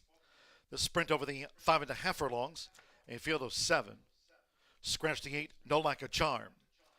Number 8, No Like a Charm, has now been scratched. The 6 Clink, the rider Rodney Prescott. On 6 Clink, One Eye Shadow, 4 pounds over. Exacta, Trifecta, Superfecta. Double Pick 3 starts at the 50-cent Late Fire 5 on an all main track card. And the main track now upgraded to good from muddy. Main track is good. 3 minutes to post time. 3 minutes.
Less than 1 minute to post time.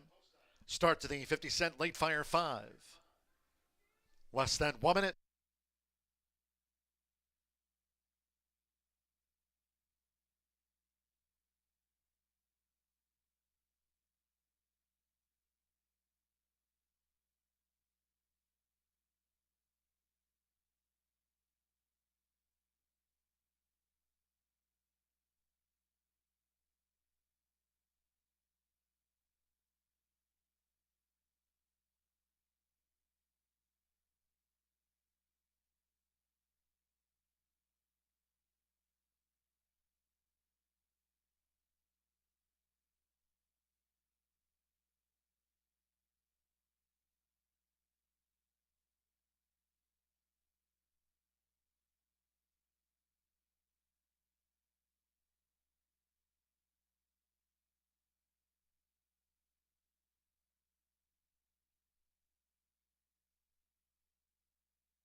The horses are approaching the starting gate.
The horses have reached the starting gate.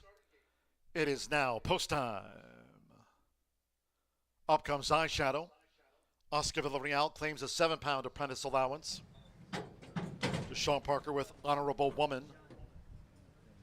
Orlando Mejica, Aldora, White, and the Burgundy Blocks. Rodney Prescott with Cleek drew 6. Eyeshadow given a 13-1 chance.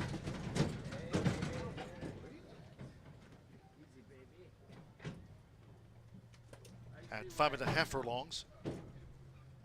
Queen's Martini, the 6-5 favorite.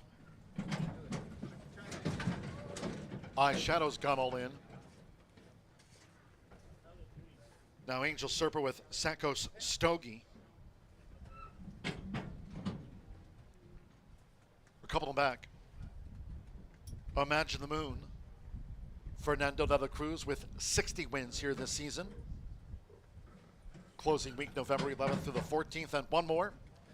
Rafael Bejarano with Queen's Martini. Starts at the late fire 5 on an all main track card. Main track now good, all in. Robin sprinting, Sakos Stogie was last away. Eyeshadow peels away for Oscar Villarreal. So Eyeshadow with that speed to lead. Right there is Imagine the Moon with Sakos Stogie, who's now moving up with a bid, and Cleek joins on the outside. For the run past the half-mile pole, it's Eyeshadow. So Eyeshadow just leads Sakos Stogie with Cleek on the outside at the 3.5. Imagine the Moon is now running in fourth. Then on the outside, Queen's Martini with toward the inside, Honorable Woman and Aldora has dropped back to last. Opening quarter, track now labeled good. 21.74 seconds, Eyeshadow moving right along. It's Eyeshadow coming toward the quarter pole from a battling Cleek. Right there, Imagine the Moon, and looking to move up is Sakos Stogie between horses. Queen's Martini's treated away in fifth. Honorable Woman and Aldora. They're coming down toward the final furlong. It's Cleek. Cleek has taken a short lead from Eyeshadow, Imagine the Moon. And here's Queen's Martini, who's powering up for Rafael Bejarano. Queen's Martini right past.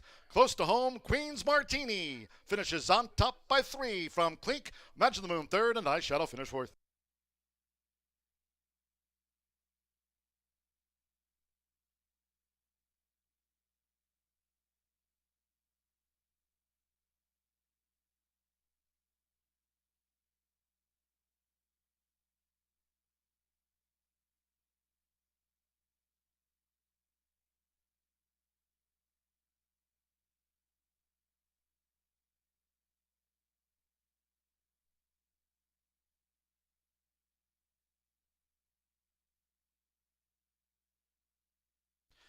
.105 flat on a good track after the Philly Sprint.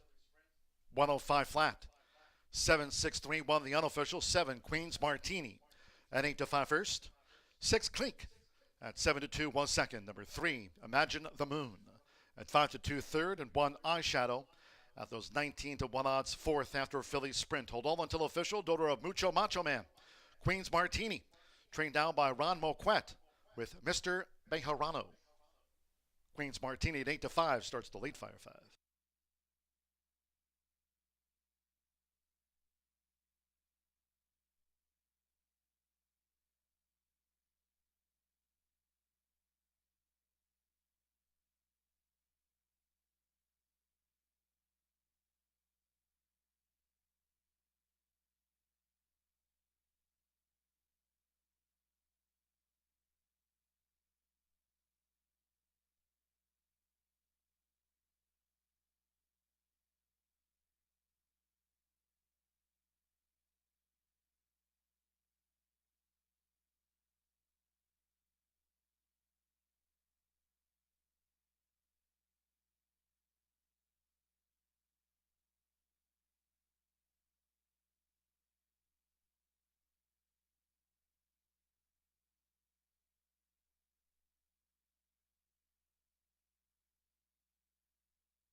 Result of the fourth race official.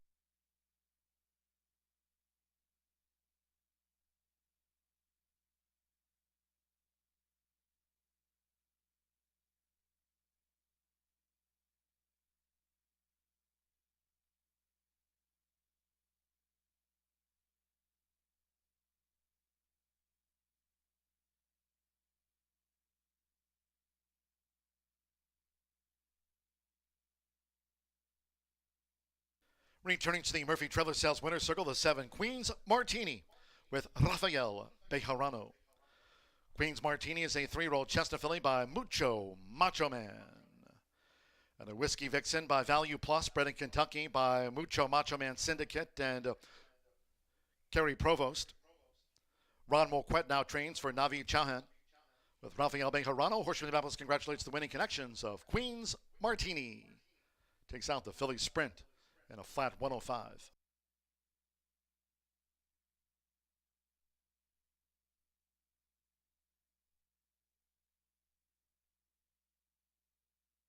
Results and prices: 7.6 exacta, paid $28.80. 50-cent trifecta, 7.63, $17.65. 8.7 double, $23.40. 10-cent superfecta, 7.631, $23.85. Eyeshadow fourth, and the 50-cent pick 3 on races 2, 3, and 4. 3 with the 8 with the 7 and or 8 in the Philly Sprint. 50-cent pick 3 returned $36.55. 7 ran, track good, 105.00 seconds. Race 5 of today's card at 9. 103 today taken off the turf course, all main track card. Main track good as noted. In the maiden to be run on the main track over the mile and a 16th. Scratch the 4 Don't Know Which. 5 Street Where You Live. Take out the 6 Jams Paper Moon. Scratch the 9, Lady Mice. 10, My Sexy Blonde. 11, Peaceful Kingdom. Then scratch the 12, Bella Estrella. Scratch from the maiden. The 4, 5, 6, 9 through number 12 all have been scratched. No superfecta wagering and no all-turf pick 3. Maiden will feature exacta trifecta, double, the start of a fresh 50-cent rolling pick 3 on races 5, 6, and 7, and starts of the 50-cent lead pick 4 with the maiden. Main track good. Post time in 20 minutes at a quarter past the hour.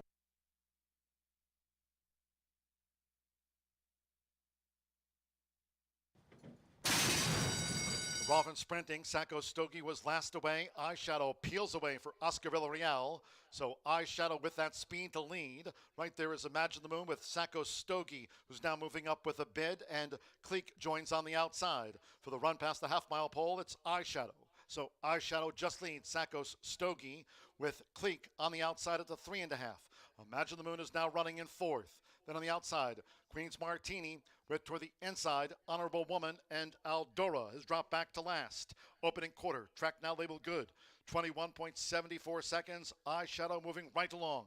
It's Eyeshadow coming toward the quarter pole from a battling Cleek. Right there, Imagine the Moon, and looking to move up is Sackos Stogie between horses. Queen's Martini's treated away in 5th. Honorable Woman and Daldora. They're coming down toward the final furlong.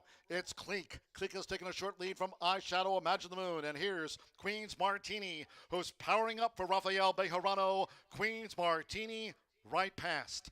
Close to home, Queen's Martini finishes on top by 3 from Cleek. Imagine the Moon 3rd, and Eyeshadow finish 4th.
Feel the excitement with TwinSpires.com, the official betting partner of the Kentucky Derby and Breeders' Cup. With TwinSpires.com, place legal wagers and watch live horse racing wherever you are on any device. Sign up, play, and win today. New players use promo code FREE100 on sign up to start your $100 bonus. With TwinSpires.com, you can bet on horse racing. Get the TwinSpires.com app to receive special offers and the most up-to-date information. Terms and conditions apply. Void where prohibited. Please wager responsibly.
"11 minutes to the fifth race here at Horseshoe Indianapolis. This one was slated for the grass. We're going to run it at a mile and a 16th on the main. So we have some scratches there as follows. The 5, 6, 4, 5, 6, and 9 are out. The 10 and both AEs, giving us 5 betting interests in here. There's no super and there's no turf. Pick 3, obviously, since there's no turf. The 1 is the even money. I'm going to go with the 7, Mischief Lady. This one has been, regardless if this has been off the track, on the turf, has been good at 5.5 and 2 turns, is just consistently second or third. But I think with the shortened field, I think with the track, drying out, we're good right now. I think that this 4-year-old filly has a chance to get a win. She is trained by Rob Dobbs, and Orlando is aboard here in this race. He's been aboard all of her last, all the way to 2023. And she honestly, I think, has a good shot in this race. She's been so close in her last 4, just a couple lengths off the leader. She's been bet as the favorite in some of the races, long shots, but still manages to hit the board. She's really consistent. And then I'm going to go to the 2, which is 5-2, Nippy Star. Nippy Star gets Fernando de la Cruz aboard here for Brad Cox. This is a 3-year-old filly by Constitution who's making her second lifetime start. And on debut, she was on a good track at 1 1/16. She ended up setting the pace and then fading for 6th, but she was well bet. She also had an awkward start. I think she got out of there and she was a little scared. I didn't know what was going on, but she ended up kind of fading there. But I think if she gets a good start, she'll improve. That was back in July, and Brad definitely takes his time with his horses. This 3-year-old filly put in a bullet work, though, on September 17th. 59 breezing 1 of 10. And then I'll go to the 3 at 4-1, Skyla Rose. Manny Esquivel is up for Doug O'Neill. This is a 3-year-old filly by Sky Mesa, who came off a second-place finish last time, routing on the turf. I know they were hoping to get turf, but let's see what this one does, routing on dirt for the second time in her career. She's had some trouble. She was jostled at the start, bumped at the start, kind of was stuck too wide inside. But last time she got a good clean trip, and look how well she finished. So we'll see what happens with her. Manny also having a wonderful meet. Veteran rider, knows what he's doing. 7-2-3 here for me in the 5th race at Horseshoe Indianapolis. Good luck.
The horses call postward now for the 5th race. This one of 3 today, taken off the turf course, all main track card, main track good. Here a field of 5. Scratch for the maiden, the 4 Donowitch, 5 Street Where You Live, 6 Jams Paper Moon. Take out the 9 Lady Mice, 10 My Sexy Blonde, 11 Peaceful Kingdom, and 12 Bella Estrella. Scratch the 4, 5, 6, 9, 10, 11, and number 12. Over the mile on the 16th, no superfecta wagering. All main track card, no horseshoe hat trick, turf pick 3. Exacta, trifecta, double, the start of another 50-cent rolling pick 3, and the lead pick 4 starts here with the maiden. 3 minutes to post time. 3 minutes.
Less than 1 minute to post time. Starts at the 50-cent late pick 4. Main track good. You have less than 1 minute.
The horses are approaching the starting gate, going down to the mile and a 16th main track start for the maiden.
The horses have reached the starting gate.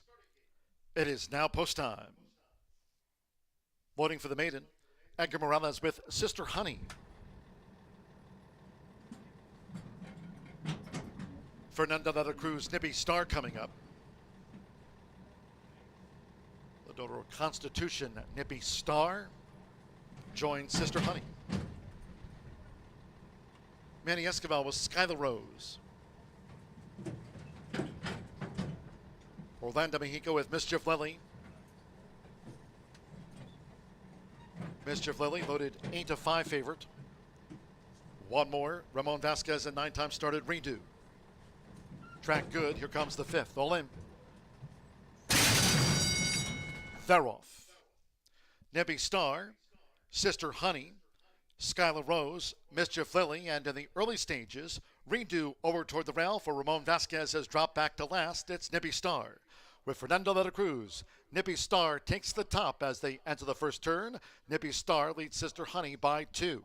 Skylar Rose, Mischief Lily, and Redo is last to the 5 at the 6.5. It's Nippy Star. Taken in hand by Fernando de la Cruz, Nippy Star is allowed to dictate terms. Sister Honey pursues for Edgar Morales, making his backstretch run. Skylar Rose and Manny Escobar just in third. Orlando Mexico and Mischief Lily. This is her 16th run. She's now racing a joint third, and Redo trails the maiden fillies quintet. The opening quarter, 24.03 seconds. Nippy Star. Steady as she goes. Nippy Star leads them past the half-mile pole, maintaining this advantage over Sister Honey. Then Mischief Lily in the black cap, and on the outside, Skylar Rose being asked to pick up now. Well over 3 furlongs from home. Redo remains last. The front runner, Nippy Star. Nippy Star continues to lead them. Clocked a half mile unopposed in 48.05 seconds. Nippy Star for Fernando hits the quarter pole as Mischief Lily starts to gain. Mischief Lily comes to take on Nippy Star as they straighten away, and Redo is taking closer order. Sister Honey and Skylar Rose, they've straightened away after 3 quarters in 1 minute 13.14 seconds. Nippy Star a furlong away from finishing them off. It's Nippy Star who continues with determination and maintains this lead down toward the final 16th. Redo is getting into second from Mischief Lily. It's Nippy Star and Fernando de la Cruz. Nippy Star, wire to wire by 2. From Redo, Mischief Lily finished third.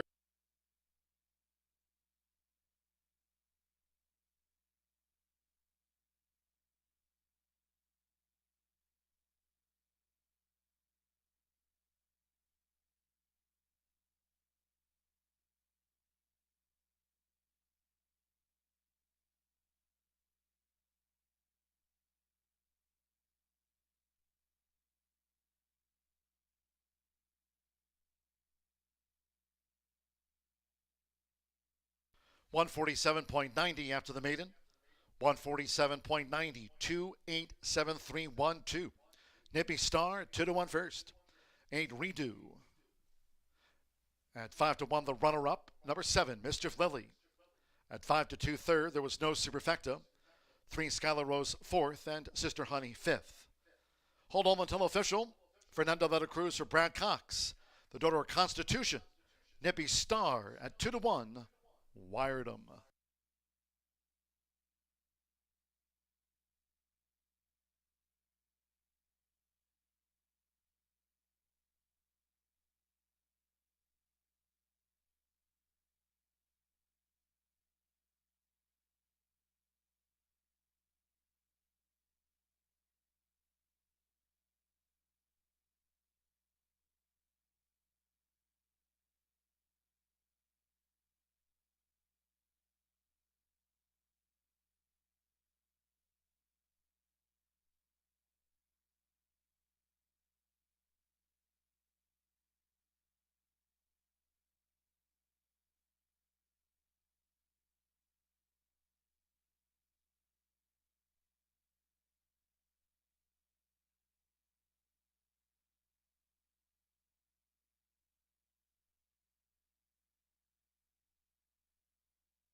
The result of race 5 official.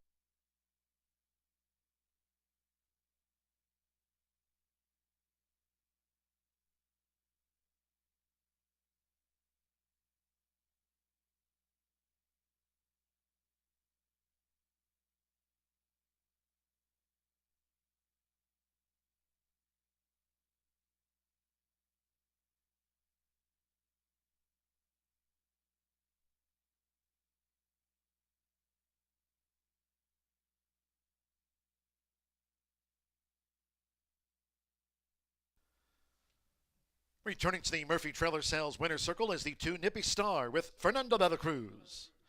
Nippy Star is a 3-year-old dark bay or brown filly by Constitution. And a capital plan by Rock Hard 10, bred in Maryland by 2500 Determined Stud, her Maryland breeder. Brad Cox trains for Santa Rita Farm LLC. Horseshoe Indianapolis congratulates this second-time starter, the connections of Nippy Star, out to the maiden ranks.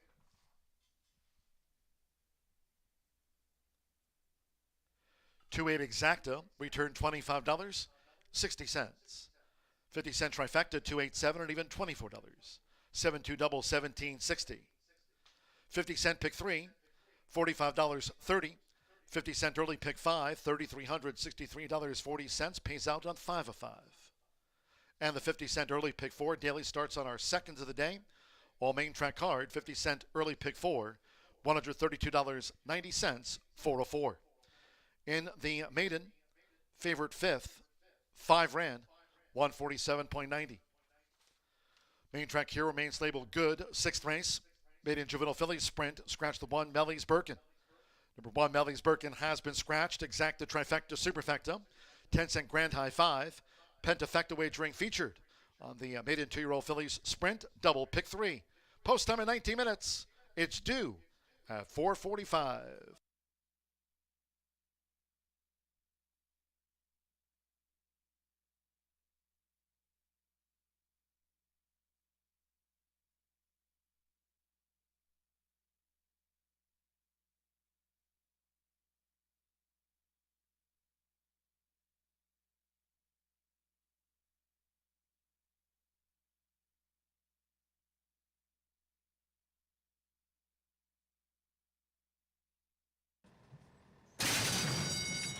They're off. Nippy Star, Sister Honey, Skylar Rose, Mischief Lily, and in the early stages, Redo over toward the rail for Ramon Vasquez has dropped back to last. It's Nippy Star. With Fernando de la Cruz, Nippy Star takes the top as they enter the first turn. Nippy Star leads Sister Honey by 2. Skylar Rose, Mischief Lily, and Redo is last to the 5 at the 6.5. It's Nippy Star. Taken in hand by Fernando de la Cruz. Nippy Star is allowed to dictate terms. Sister Honey pursues for Edgar Morales, making his backstretch run. Skylar Rose and Manny Esquivel just in third. Orlando Mexica and Mischief Lily. This is her 16th run. She's now racing a joint third, and Redo trails the maiden fillies quintet. The opening quarter, 24.03 seconds. Nippy Star. Steady as she goes. Nippy Star leads them past the half-mile pole, maintaining this advantage over Sister Honey. And Mischief Lily in the black cap, and on the outside, Skylar Rose being asked to pick up now, well over 3 furlongs from home. Redo remains last. The front runner, Nippy Star. Nippy Star continues to lead them, clocked a half mile unopposed in 48.05 seconds. Nippy Star for Fernando hits the quarter pole as Mischief Lily starts to gain. Mischief Lily comes to take on Nippy Star as they straighten away, and Redo is taking closer order. Sister Honey and Skylar Rose, they've straightened away after 3 quarters in 1 minute 13.14 seconds. Nippy Star a furlong away from finishing them off. It's Nippy Star who continues with determination and maintains this lead down toward the final 16th. Redo is getting into second from Mischief Lily. It's Nippy Star and Fernando de la Cruz. Nippy Star, wire to wire by 2. From Redo, Mischief Lily finished third.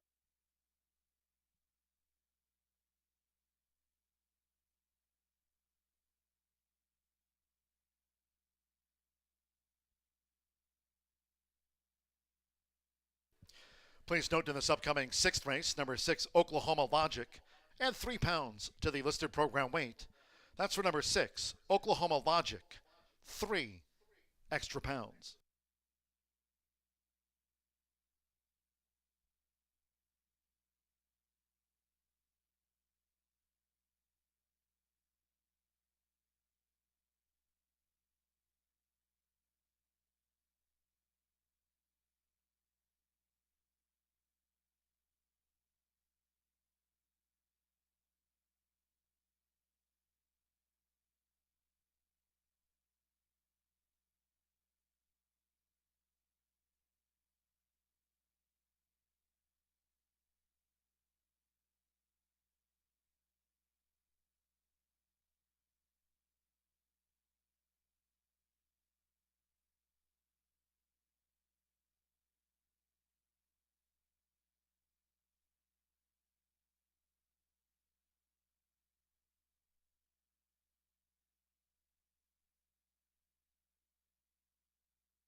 Pace makes the race again in the 5th. If you had that early pick 5, congratulations to you. It starts off with a long shot and a couple of medium price horses along the way. Certainly no other long shots in that sequence. And if you had the Uncle Mo 2-year-old in the opener, you bring home $3,300 or just over that in that early pick 5. That lower the takeout certainly pays dividends on the back end when you're able to connect. 10 minutes away from the upcoming 6th race in here. Scratch your inside runner, Melly's Birkin, out of this event. And we're going to go 5.5 furlongs with 2-year-old fillies. I'm going to go to Josie's Girl, first-time starter, a 2-year-old filly by Bernardini that they thought highly of over at the FTK sale back in July of last year. They've had her for about 14 months now, $105,000 purchase for M&M Racing LLC. Declan Cannon going to be calling the shots for trainer Eddie Keneally, who has certainly made the best of the horses that he has sent over to Horseshoe Indianapolis, winning at 22%. When he teams up with Declan Cannon on the year, they're winning at an outrageous 47% with a pretty good ROI as well. This 2-year-old filly, she's out of Kite Beach, bred in Kentucky, and she's a full sibling to Tarifa. Ultimately, Tarifa is plenty classy. But Josie's Girl may want a little bit further. I was fortunate to watch 3 of her workouts. When she showed speed, it didn't show much finish at the end, but the one workout that was maybe most notable, they put her off the pace, and she was about 10 lengths off of another horse, and she rolled right past. So I don't really expect her to be an on-the-lead type. She's probably an off-the-pace type, which isn't too favorable with the way the track's been playing thus far today. Maybe a little bit more distance as well. It's unique that they debut her here. She's been stabled over at Keeneland, and they do kick off in the next week or so. So Josie's Girl, the breeding is certainly there. I mean, Tarifa is a complete monster, but she does well with a little bit more distance. So maybe not at first asking type, but certainly a horse that the breeding alone had my intrigue, as did that last workout. We'll see if Josie's Girl can roll on by late, but going to have to deal with a potential long shot in here, and I think Love's the Answer is a horse you don't want to leave off those exactas or trifectas. Machado winning at 23% when he comes in, another guy who doesn't come in all that often, but when he does, he's usually live, and he's going to be aboard for Kevin Fletcher today on Love's the Answer, a 2-year-old Cupid filly who's been running very impressively despite outrunning her odds. She's been big prices in each and every start. She's going out for a small outfit. She's been off at 27-1 and ran 3rd, and then 21-1 and ran 3rd. I thought last time it was sneaky trouble. She was hung up on the rail. She finished up very willingly. She kind of got caught behind tiring horses, and when she shifted out, she finished up strongly, and I think she gets some pace to chase in here. That endurance is likely built up over many others, and a horse who will do well getting that last half furlong while many others may be gasping. She's going to be just rolling, and good-looking gray filly in here. We'll see if she can roll on by at potentially a huge price, 16-1 on the board, but they've all got to catch Oklahoma Logic. Eric Asmussen going to be riding for his father, Steve Asmussen, in here. Turf to Dirt in play. She's been all speed, but she's lacked any finish, and she's going to have to find a finish today. But she has faced much tougher competition over at the likes of Ellis Park. She's had the lead in almost each and every start, or at least when Eric Asmussen's been aboard. She's had the lead in both of those turf races, but she's just dropped anchor that last 16th of a mile. It's a little bit pesky how quickly she goes from first to last. She's kind of a one-pace sort who's very quickly away from the gate, but not much turn of foot in the lane. She gets class relief in here. She goes turf to dirt. She's strictly the horse to catch, and don't be fooled, she's also the horse to beat. But for me, she's just not the horse to bet.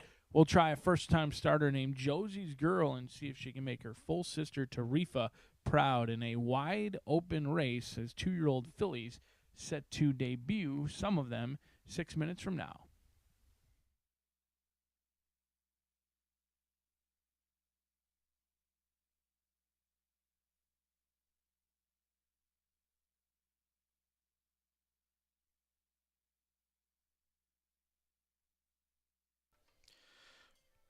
Paddock judge here at Horseshoe Indianapolis, Brandy Bell with the call for Riders Up.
Maiden 2-year-old fillies called postward now for the 6th race.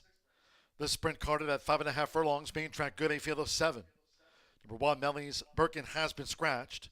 Scratch the 1. No rider changes. Number 6, Oklahoma Logic, plus 3 pounds. Exacta Trifecta Superfecta, 10-cent Grand High 5. Double pick 3. 3 minutes to post time. 3 minutes.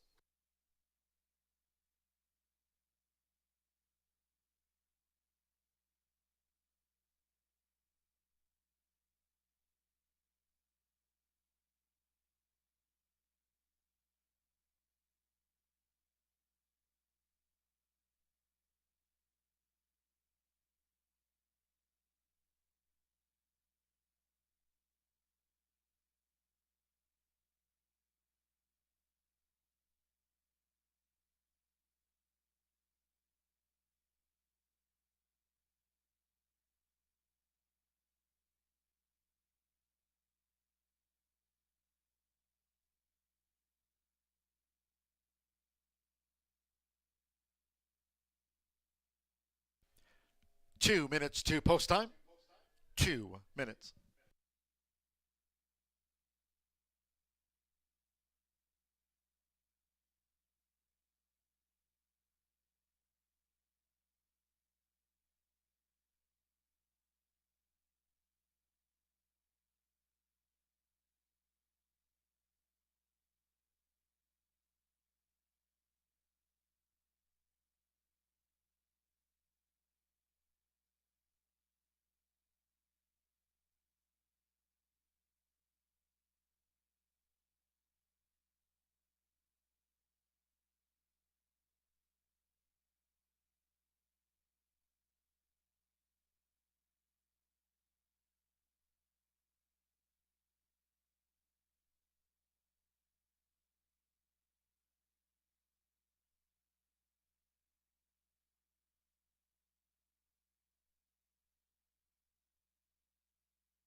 Less than 1 minute to post time. Less than 1 minute.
The horses are approaching the starting gate.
The horses have reached the starting gate. It is now post time.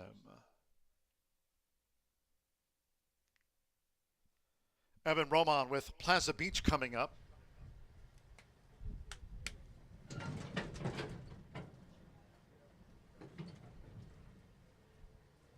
Orlando Mexico with Timeless Love.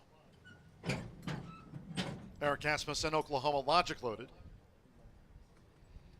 Ed Gamrellas with High Summer.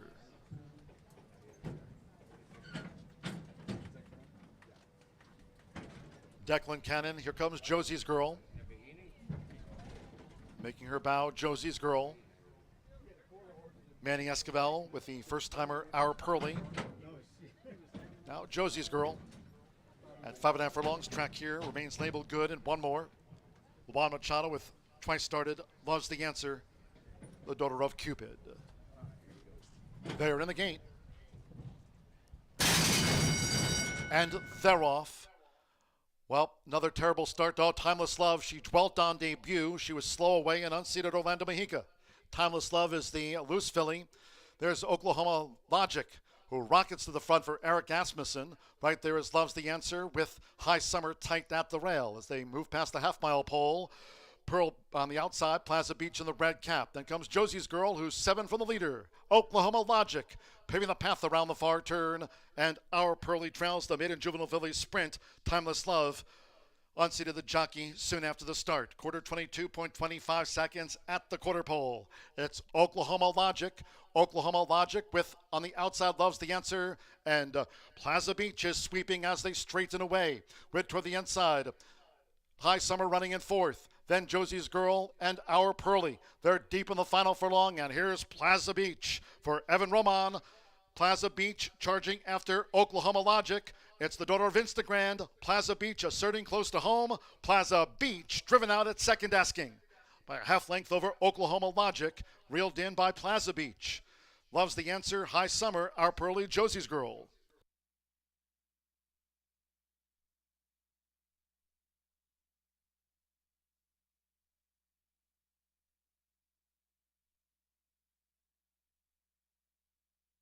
.104.53 after the maiden juvenile filly sprint. There'll be an inquiry into that start. And two Timeless Love.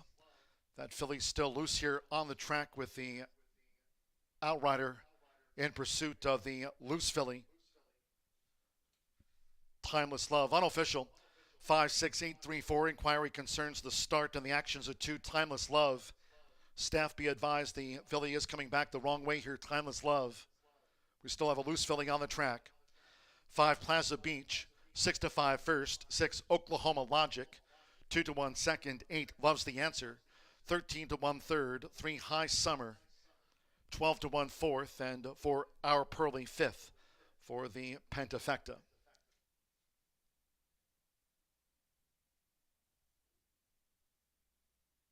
Hold all tickets until official. And the outrider now with a hold of Timeless Love. Inquiry concerns the start. Plaza Beach, Evan Roman for Polo Lobo. OXO Equine. At second asking, Plaza Beach. Unofficial inquiry into the start.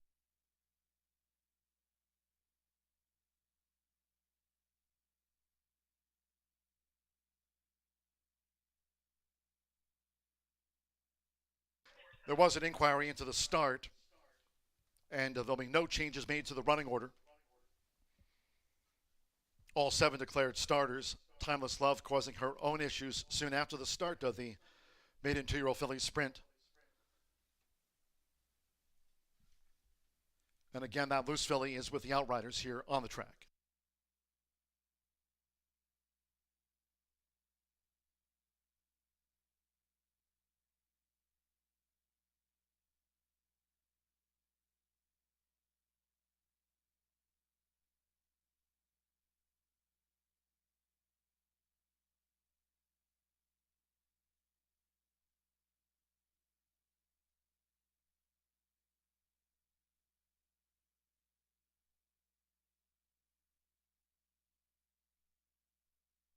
The result of the 6th race official. Returning to the Murphy Trailer Sales winner circle, the 5, Plaza Beach with Evan Roman. Plaza Beach is a 2-year-old bay filly by Instagram. Out of the Indian Evening Mare, Kimberly Kay, bred in Kentucky by Larry Best's OXO Equine LLC and trained to a win at second asking by Polo Lobo. Horseshoe Indianapolis congratulates the winning connections. Plaza Beach out to the maiden juvenile filly ranks.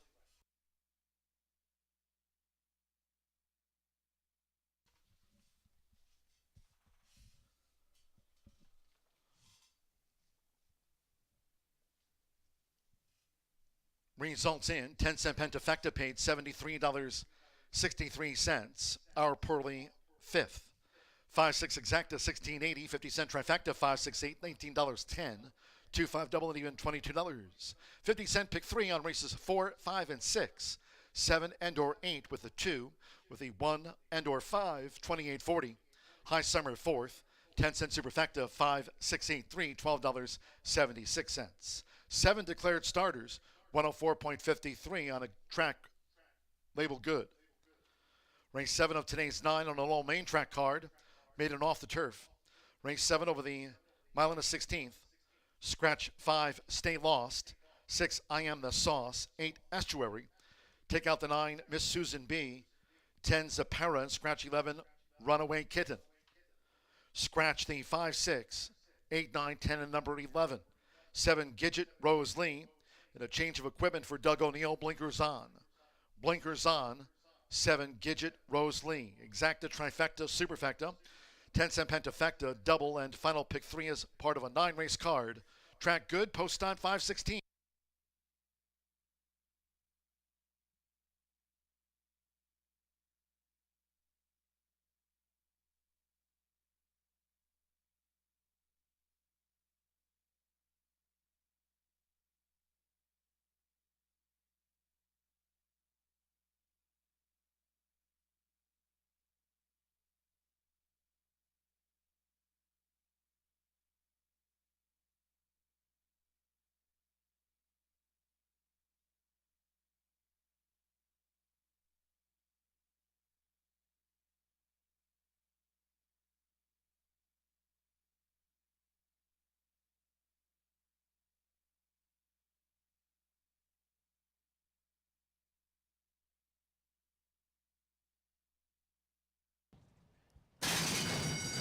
And they're off. Well, another terrible start to Timeless Love. She dwelt on debut. She was slow away and unseated Orlando Mexica. Timeless Love is the loose filly. There's Oklahoma Logic, who rockets to the front for Eric Asmussen. Right there is Love's the Answer with High Summer tight at the rail as they move past the half-mile pole. Pearl on the outside, Plaza Beach in the red cap. Then comes Josie's Girl, who's 7 from the leader. Oklahoma Logic paving the path around the far turn. And Our Pearly trails the maiden juvenile filly sprint. Timeless Love unseated the jockey soon after the start. Quarter 22.25 seconds at the quarter pole. It's Oklahoma Logic. Oklahoma Logic with on the outside Love's the Answer. And Plaza Beach is sweeping as they straighten away. With toward the inside. High Summer running in fourth. Then Josie's Girl and Our Pearly. They're deep in the final furlong, and here's Plaza Beach for Evan Roman. Plaza Beach charging after Oklahoma Logic. It's the daughter of Instagram. Plaza Beach asserting close to home. Plaza Beach driven out at second asking by a half length over Oklahoma Logic. Reeled in by Plaza Beach. Loves the answer. High Sun.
It's back. back and bigger than ever. America's largest spa dealer is having the world's biggest spa sale. Over 1,500 spas from 5 manufacturers at 12 locations. No games, no gimmicks. Higher quality spas, better service, and lower prices. It's time for a new spa. Up to 30% off all spas and swim spas. With over 50 models to choose from and hundreds of spas in stock, you owe it to yourself to check us out. Besides, don't you deserve it?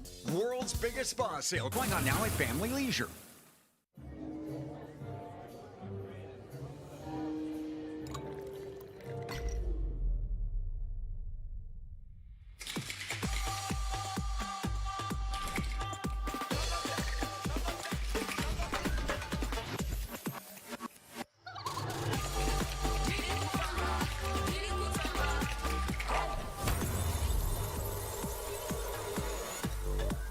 Tequila Herradura. Extraordinary awaits.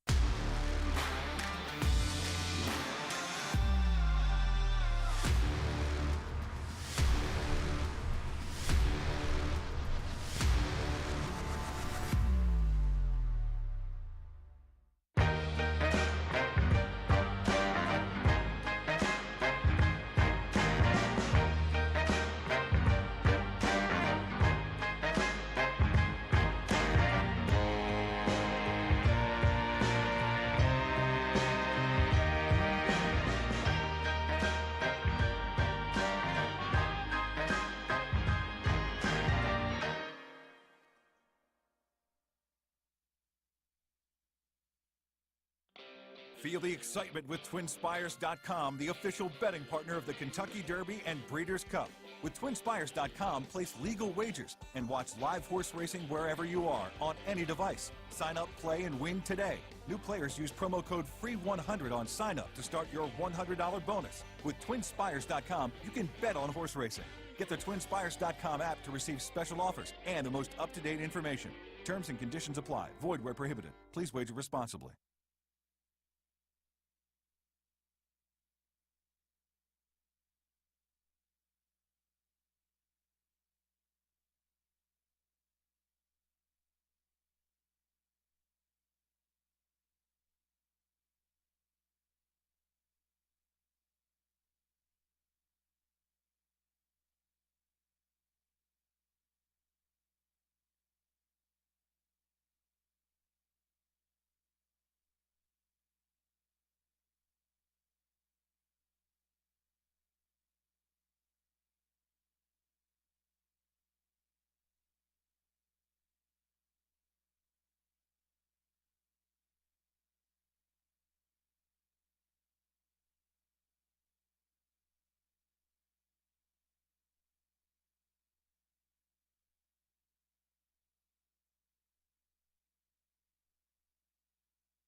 Here at Horseshoe Indianapolis, and we have a filly mare 3-year-old nut maiden special weight, a mile and 16th on the dirt. The scratches are as follows: 5, 6, 8, and 9 are out, as well as the 10 and 11, and the 12 and the 13 AEs draw in here to this group.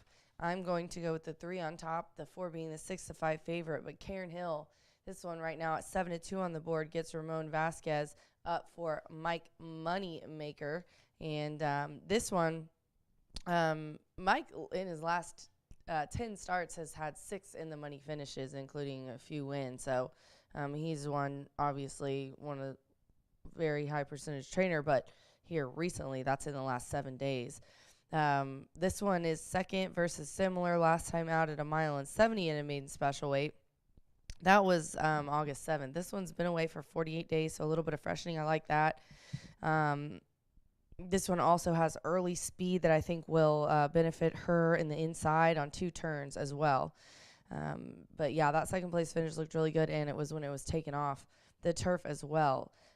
This one has had 3 second place finishes on turf, on poly, and then the one just recently when it was taken off. So hopefully we can get a similar one out of there and get the win here for Karen Hill. The 4s who I'm going to go to next, Luan Machado is aboard for Brendan Walsh, and this 3-year-old filly by Bernardini was also second versus similar last time out, missing only by a length in that race to Title Tactics here, but that was on the turf at the distance of 3/8. Like the long distance there, but has had a nice 3rd place finish when it was taken off the dirt, and it was also good at a mile 16th. That was the July 9th try. And then again at a mile 16th on the turf. So pretty consistent, 2nd or 3rd, depending on, little versatile there with the surface as well and the distance. I mean, going a mile and 3/8 is no easy task. And then the 2 mile and a 16th, they're all in the money finishes since May 27th. So 2024, 3 starts and all in the money. But let's see if we can't get her a win here to close out the season. And then I'll go to the 7 at 6-1, and that is Gidget Rose Lee. Evan Roman winning the last race, so he is looking for a riding double here on the card. He's riding in this race for Doug O'Neill. This one here is a 3-year-old filly by Golden Sense. And I think the key here, she's adding blinkers. She was the beaten favorite last time out. Doug is 26% when he is the beaten favorite. The 1 second place finish out of her 3 starts was at a mile and 16th. However, it was on turf here on June 6th. If she can repeat that, now that she has ran on the mud before, it wasn't anything to write home about the effort, but if she can second time on dirt and kind of repeat that effort when she ran this particular distance, I think she likes to go a little bit longer. Gidget Rose Lee adding blinkers is my 3rd selection here to put in my trifecta on the board right now at 6-1. We're just 7 minutes to post here at Horseshoe Indianapolis. I've got the 3 on top right now. Karen Hill, good luck.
horses called post for it now for the 7th race. This is one of those today taken off the turf course. The maiden over the mile and 16th main track, good, a field of 7. Scratch 5, Stay Lost. 6, I Am the Sauce. Take out the 8, Estuary. 9, Miss Susan Me. Scratch 10, Zapera, and 11, Runaway Kitten. Scratch 5, 6, 8, 9, 10, and number 11. 7, Gidget Rose Lee, a change of equipment, blinkers on. The 7, Gidget Rose Lee, blinkers on. Exacta, Trifecta, Superfecta. 10 cent Pentafecta on the maiden. Double and final pick 3 on a 9-race day. Main track good, 3 minutes.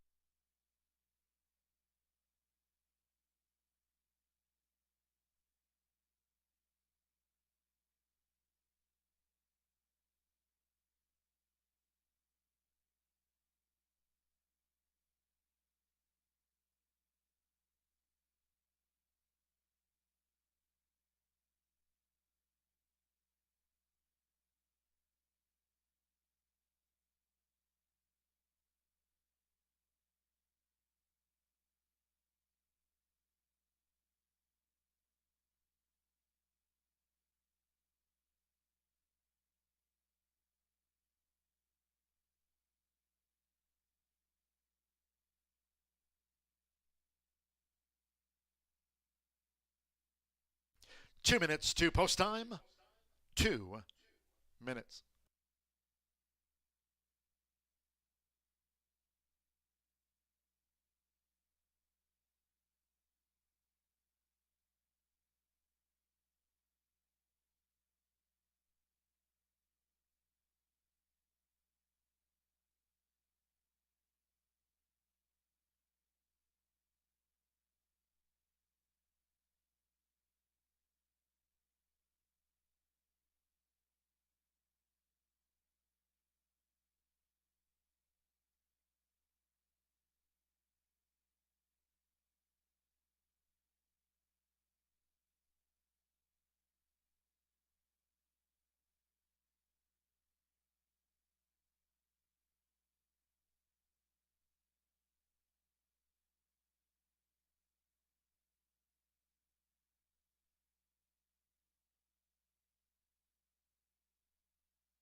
Less than 1 minute to post time. Less than 1 minute.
The horses are approaching the starting gate. Going down to the mile and a 16th main track start for the maiden.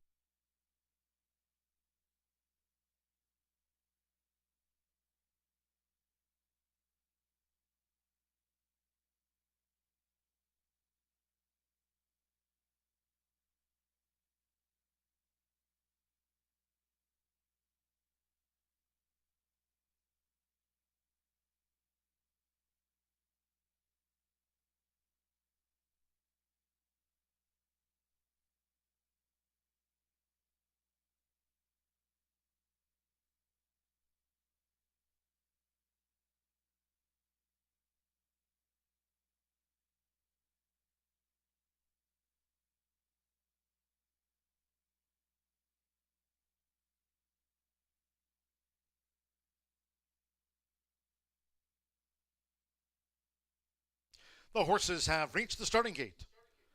It is now post time. With Juan Machado Molima first in.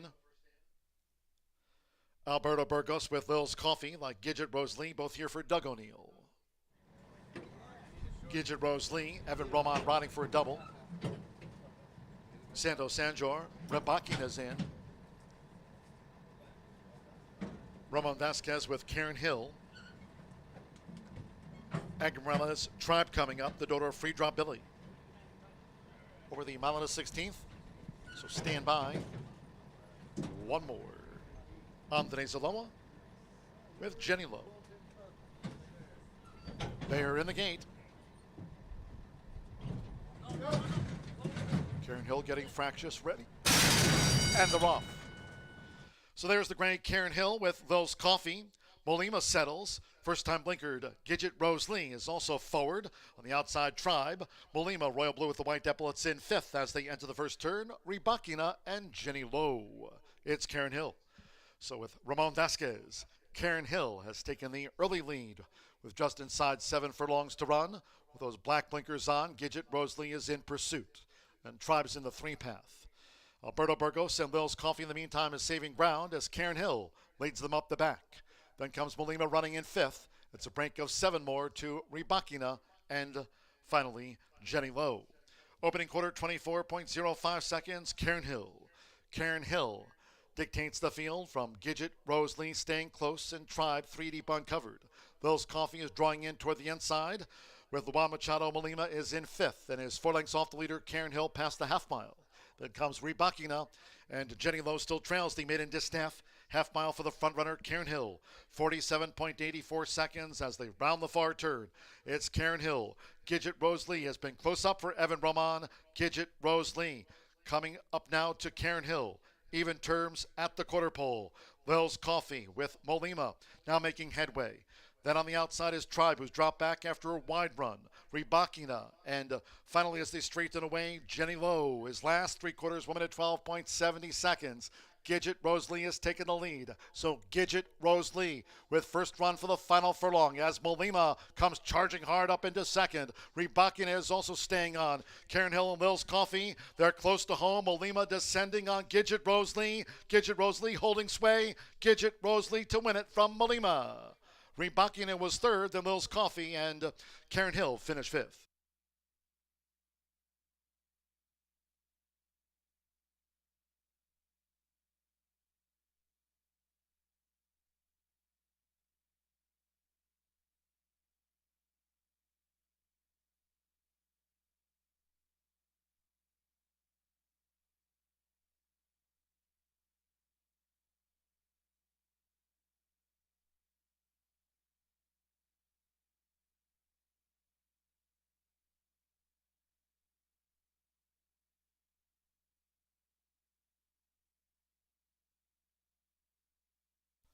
$147.23 after the maiden. 147.23, track good, 7-4-2-1, and the 3 runs 5th. For the Pentafecta, 7, Gidget Rose Lee. 6-1 first for Molima. 3-2, the favorite was the runner-up in the maiden, 2, Rebakina. 10-1 third, 1 Lil's Coffee. 2-1 fourth, there she is, and the 3, Karen Hill. That great daughter of Gervin now in the frame for the Grand High 5. It's come 7-4-2-1-3 after race 7. Out to the maiden ranks, Gidget Rose Lee. Doug O'Neill put the blinkers on. Gidget Rose Lee, a maiden win. Evan Roman running double.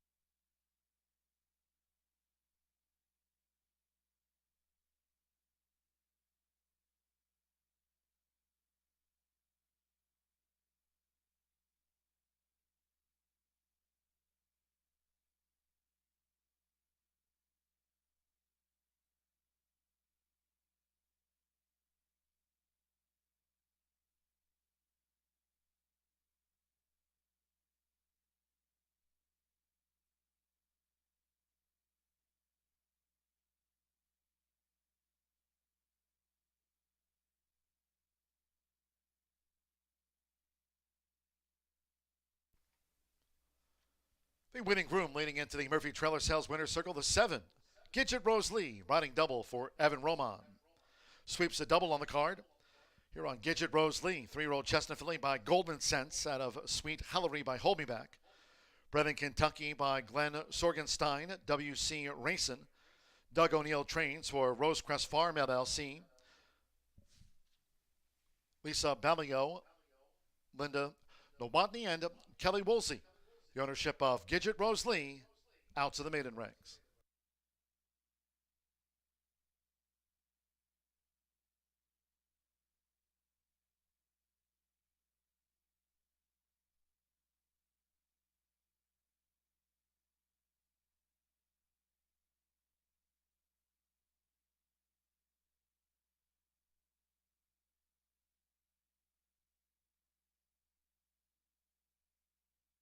Result official.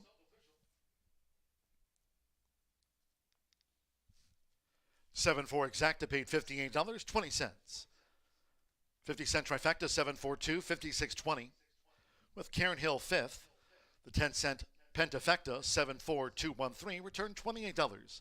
50-cent pick 3, $35 and change. 5-7 double and even $54. And the 10-cent superfecta 7-4-2-1, $21.21. That pick 3, $35.55 on races 5, 6, and 7. Couple more to go. Race 8 is our next port of call. One of those taken off the turf course. Again, main track good at 1 mile and 70 yards. Scratch the 7 Tizzy Justice and the 9 CV Wicked Notional. Scratch 7 and number 9. 5 No Trust, once again, Joseph Belmer. Now claims a 5-pound apprentice allowance. Corrected weight there. Single bug 116 for 5 No Trust. And then in the 9th, closing the card with a quarter horse maiden juvenile over the 350. 9th race, scratch the also eligibles. 11 Booger Be Gone through the 14 Sneaking Whiskey. That's in the finale. Scratch the also eligibles. Exacta trifecta superfecta. 10-cent pentafecta. And start to the late double. Post time 5:45.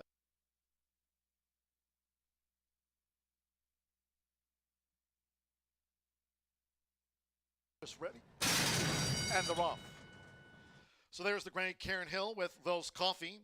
Molima settles. First time blinkered. Gidget Rose Lee is also forward on the outside. Tribe. Molima Royal Blue with the white epaulets in 5th as they enter the first turn. Ribakina and Jenny Lowe. It's Karen Hill. So with Ramon Vasquez, Karen Hill has taken the early lead with just inside 7 furlongs to run. With those black blinkers on, Gidget Rose Lee is in pursuit. And Tribe's in the 3-path. Alberto Burgos and Will's Coffee in the meantime is saving ground as Karen Hill leads them up the back. Then comes Molima running in 5th. It's a break of 7 more to Ribakina and finally Jenny Lowe. Opening quarter 24.05 seconds. Karen Hill. Karen Hill dictates the field from Gidget Rose Lee staying close and Tribe 3 deep uncovered. Will's Coffee is drawing in toward the inside with Luan Machado. Molima is in 5th and is 4 lengths off the leader. Karen Hill past the half mile. Then comes Ribakina, and Jenny Lowe still trails the maiden distaff. Half mile for the front runner, Karen Hill. 47.84 seconds as they round the far turn. It's Karen Hill. Gidget Rose Lee has been close up for Evan Roman. Gidget Rose Lee coming up now to Karen Hill. Even terms at the quarter pole. Will's Coffee with Molima now making headway. Then on the outside is Tribe, who's dropped back after a wide run. Ribakina. And finally, as they straighten away, Jenny Lowe is last. 3/4, 1 minute 12.70 seconds. Gidget Rosalie has taken the lead. So Gidget Rosalie with first run for the final furlong as Molima comes charging hard up into second. Rebucking is also staying on. Karen Hill and Lil's Coffee, they're close to home. Molima descending on Gidget Rosalie. Gidget Rosalie holding sway. Gidget Rosalie to win it from Molima. Rebucking was third, then Lil's Coffee and Karen Hill finished fifth.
And here's the winner of today's weekly Tuesday contest through closing week, November 11th through the 14th. That week will wrap up in November, the 2024 race meet here at Horseshoe Indianapolis. Congratulations to Steve Wallace playing on track with us here today, picking up the $100 top prize in today's Dooley's Legends handicapping contest, held every Tuesday for on track and online players through closing week.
9 minutes to race 8 here at Horseshoe Indianapolis. This is our final thoroughbred race. We do have quarters coming up with the lovely Martha Clausen.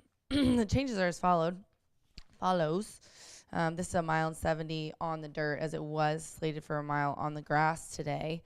I'm sure I haven't been lucky enough to handicap a race, but Bill Muir is 116 now. He is a 5-pound bug, so congratulations to Joe.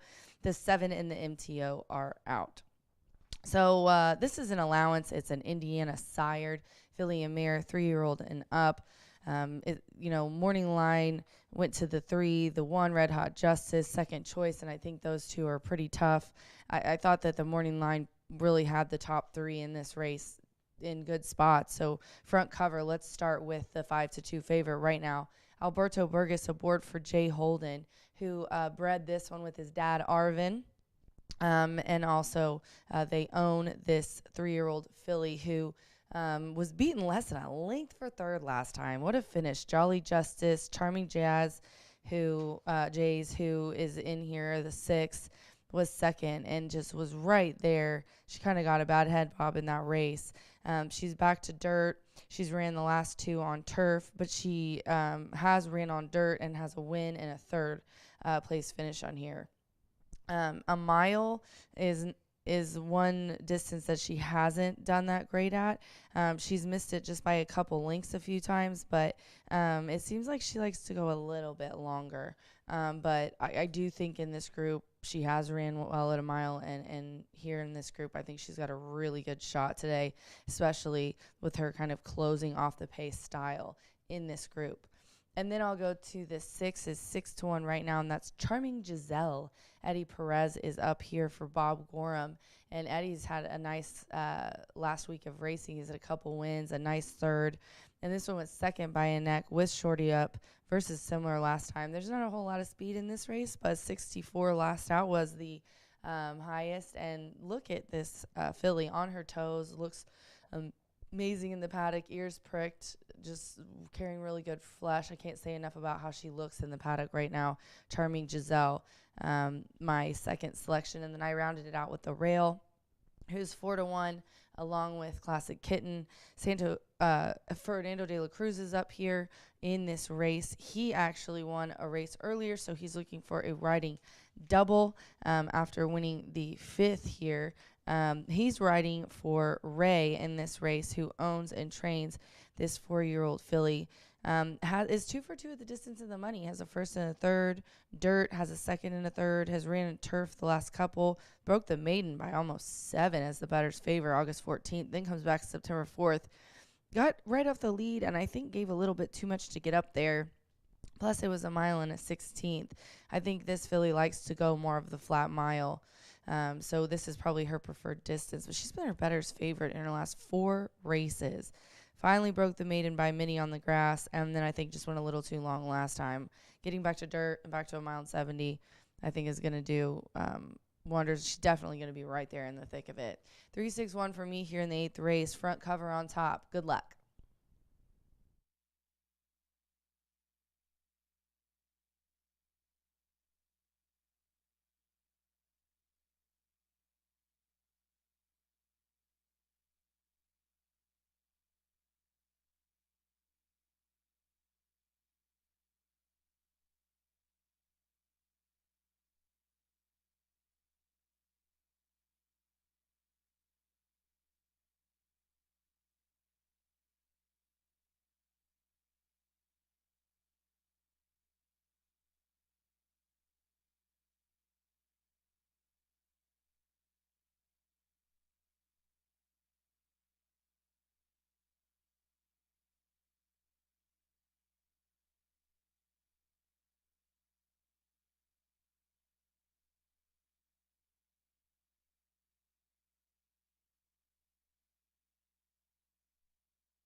A horse is called postword now for the 8th race. Fillies mare stepping onto the track. This race will be run on the main track at 1 mile and 70 yards. Main track now upgraded to fast for our final 2. Here a field of 7. Scratch the 7, Tizzy, Justice, and 9, CV Wicked Notional. Scratch the 7 and number 9. 5, No Trust again. Joseph Belmer claims the 5-pound apprentice allowance. Corrected weight, single bug, 116. Exacta, trifecta, superfecta, 10-cent pentafecta. Starts of the late double. 9th race again closing the card with a quarter horse maiden juvenile dash over the 350. 9th race, scratch the also eligibles. 3 minutes.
Less than 1 minute to post time.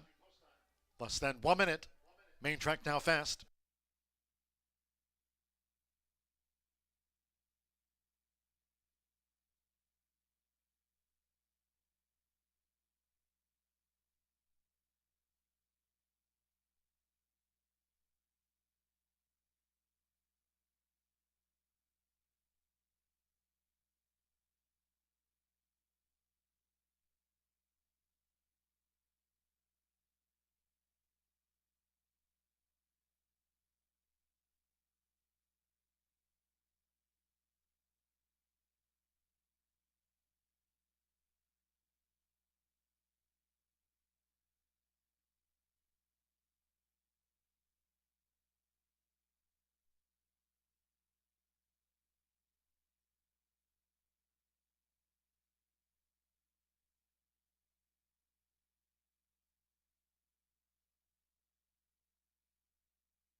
The horses are approaching the starting gate, going down to the 1 mile, 70-yard start.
The horses have reached the starting gate. It is now post time.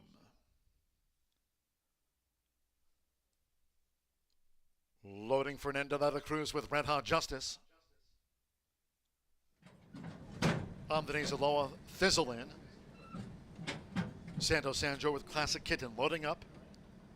No Trust. Joseph Belmer now claims the 5-pound apprentice allowance. Alberto Burgos with front cover, couple to back. At 1 mile, 70 yards, Eddie Perez, Charming Jazzle drew 6.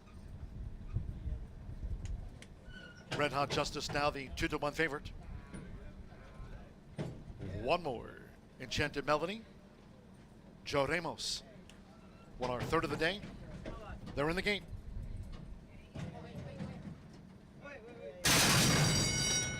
They're off. Classic Kitten.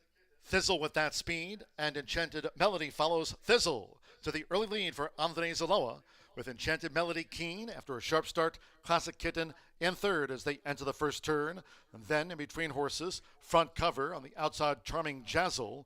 No Trust toward the inside settles about 6 lengths off this leader at the 6.5. And Red Hot Justice has drifted back to last as these Indiana breds go to the back of this now fast track, and it's Thizzle. So Thizzle's taking charge of the pace, and not a lot of early pace on Thizzle. About to dictate her own terms to Enchanted Melody. Charming Jazzle in the red cap. Classic Kitten with front cover, 5th in between horses. Thizzle easily to a half mile from home. Then comes to the inside No Trust, and Red Hot Justice looking to take closer order. The quarter for Thizzle, 24.61 seconds with Andres Aloha. Thizzle smooth sailing through a half mile and 49.22. They enter the far turn at 10-1. Thizzle has been doing this easily out in front. Enchanted Melody staying right there now with a bid for Joe Ramos. 3 furlongs to go.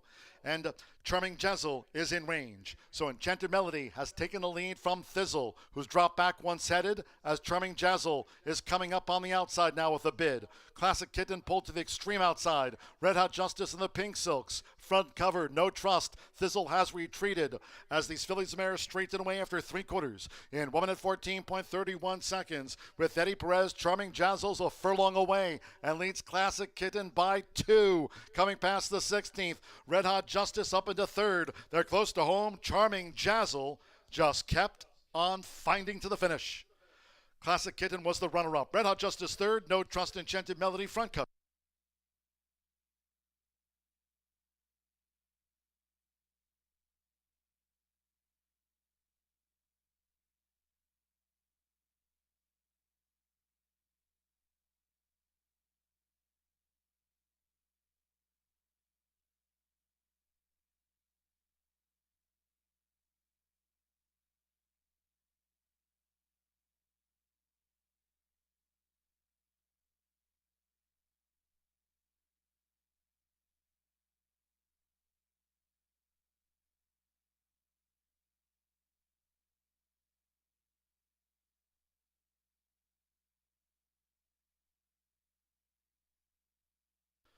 144.46, 621586. Charming Jazzle, 4-1 first.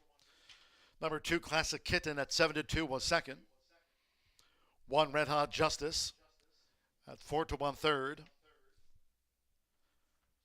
Number 5, No Trust at 7-2 fourth. Green with the white diamond belt and cap. And 8, Enchanted Melody, 9-2 for the Pentafecta. 62158. It's gone to Charming Jazzle, Eddie Perez for Bob and Marion Gorham. The daughter of Charming Kitten, Charming Jazzle, a 4-1 winner.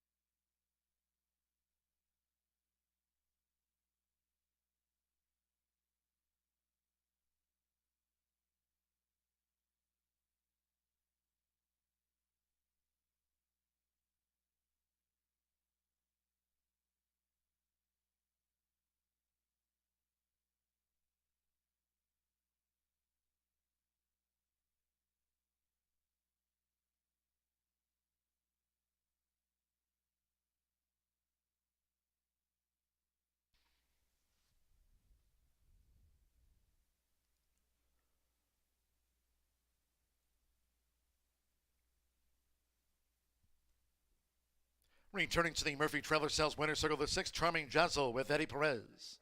Charming Jazzle, a 3-year-old Chestnut filly by Charming Kitten. And a Pampered Vow by Broken Vow, bred here in the Hoosier State by Triple D Partners LLC. Bob Gorham trains for Marion Gorham. Horseshoe Indianapolis congratulates the winning connections of Charming Jazzle.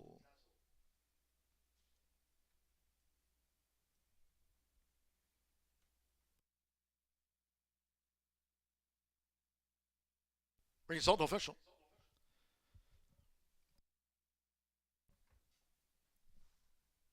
The 6-2 exacta paid $58.40. 50-cent trifecta, 621, $62.15. 7-6 double, $116. 50-cent late pick 4, $528.90.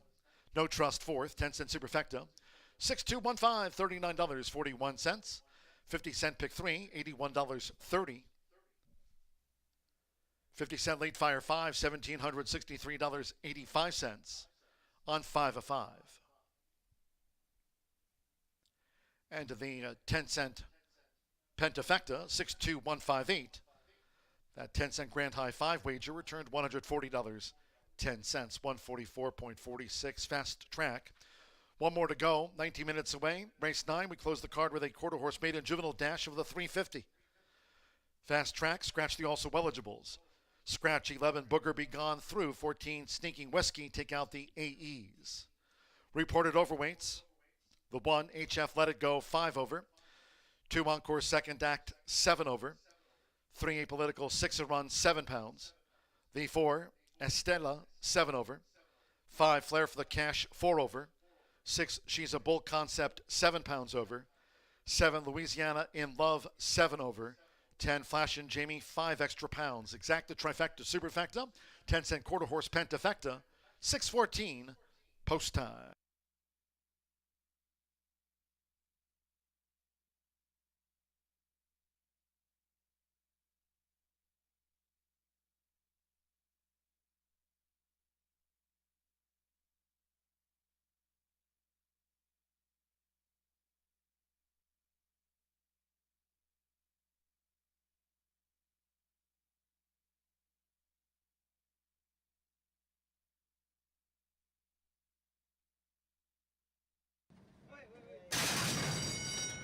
They're off.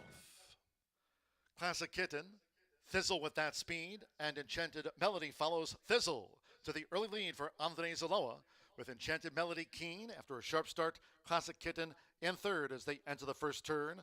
And then in between horses, front cover on the outside, Charming Jazzle. No Trust toward the inside settles about 6 lengths off this leader at the 6.5. And Red Hot Justice has drifted back to last as these Indiana breds go to the back of this now fast track, and it's Thizzle. So Thizzle's taking charge of the pace, and not a lot of early pace on Thizzle. Allowed to dictate her own terms to Enchanted Melody, Charming Jazzle in the red cap. Classic Kitten with front cover, 5th in between horses. Thizzle easily to a half mile from home. Then comes for the inside, No Trust, and Red Hot Justice looking to take closer order.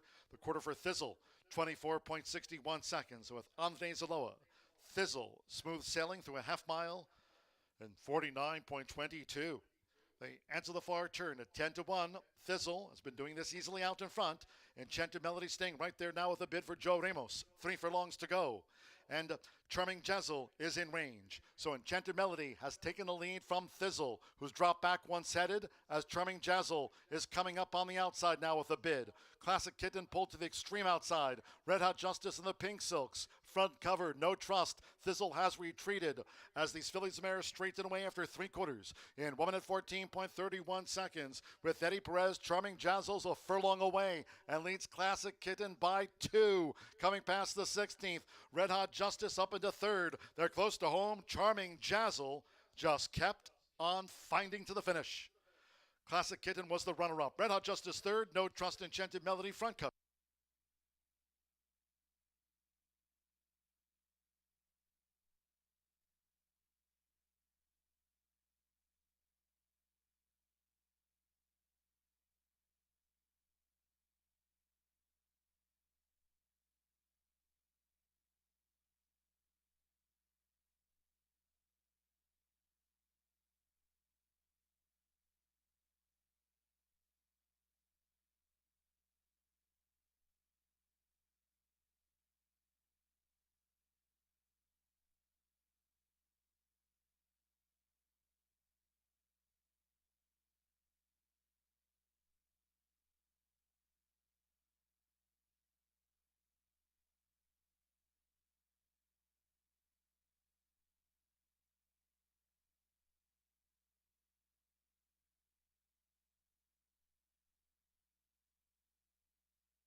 Well, just one quarter horse race remaining today on the Tuesday card at Horseshoe Indianapolis. This is for registered Indiana-bred 2-year-olds. They'll be going for a purse of $18,000 and traveling at a distance of 350 yards. This is going to be a little bit of a challenge. These horses, a majority of the horses are either first-time starters or they ran in trials for the very challenging 212,000 QHRAI Stallion Service Auction Futurity. Those trials took place last month, and boy, it was a tough group of 2-year-olds for sure. So they'll get a test. They've already had a little experience, and now this might be the first time the majority of them are racing on a sloppy track. But we'll see what happens. Got some nice horses. We do scratch the 4 also eligibles, but have a field of 10. All right, let's go to the paddock. I'm going to begin with number 6, and that's She's a Bull. Concept, owned and bred by Sue Belding. This is a Brimstone filly who qualified for the $194,000 Gordon Mobley Futurity, which took place in July. So obviously this filly does have some experience at the stakes level. It's going to be hard to dismiss her. Of course, Tim Eggleston has had an absolutely outstanding meet with his 2-year-olds, 3-year-olds, thoroughbreds, you name it. I mean, congratulations to him. I think this filly is going to move forward in her 5th start with Rolando Pena aboard. All right, next up for me will be number 3, Apolitical 6-a-Run. This is Patty Marshall's homebred. Returns off a runner-up finish in a maiden race on August 10th for leading trainer, quarter horse trainer Tony Cunningham. Now that was an improved effort for this gelding, and I think one of the things I also want to send a shout out is that the connections who are standing first crop stallion EOS Apolitical Win have done incredibly well. EOS Apolitical Win is currently ranked 6th, and we're not talking just in Indiana, we're talking about nationally 6th as the ranking first crop stallion or first crop sire. So that's really a great feat for all the connections there. Congratulations and many more years of success to come. All right, how about talking a little bit about number 2, Encore's Second Act. Makes her 5th start for conditioner Jessie Vasquez following a 4th place start in her QHRAI Stallion Service Auction trial. This is a filly by Encore. It's going to be ridden by Jessie's husband, Giovanni Vasquez Gomez. I think she's going to be in the mix. And then we'll go to another filly, number 8, Jazzy's Encore. Joins the barn of Librado Barazza after competing in Gordon Mobley Futurity trials on June 29th. This is a filly by Encore. Did not hit the board in her first 3 starts, but might fire fresh off the layoff. She hasn't run since the end of June.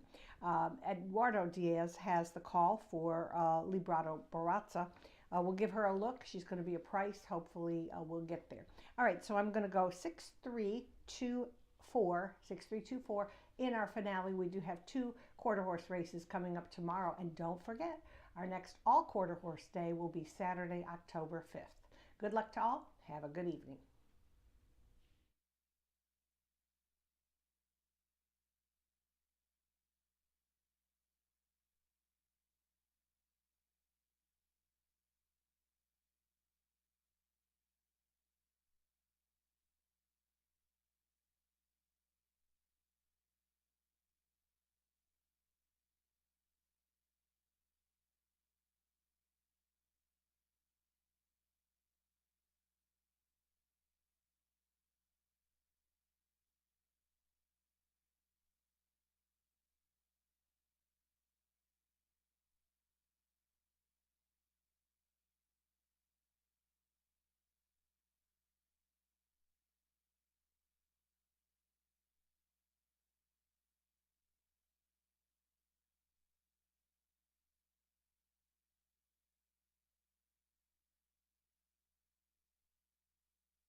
Horses called postward now for the 9th race, closing the card with a quarter horse maiden juvenile dash over the 350 yards.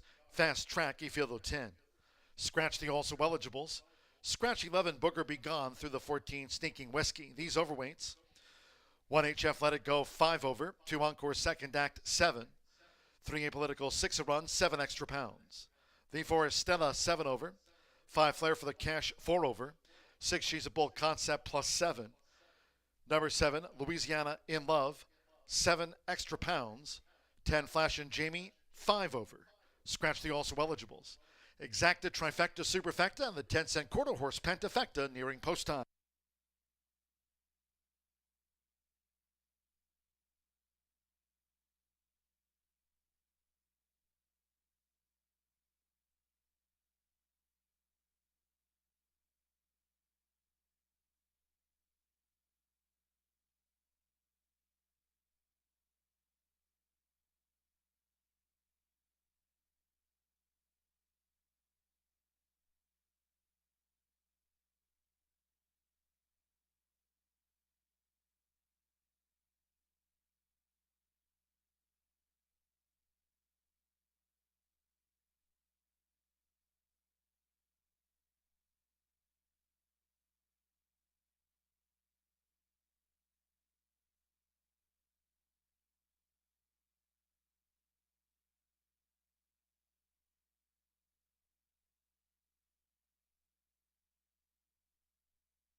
The horses are approaching the starting gate.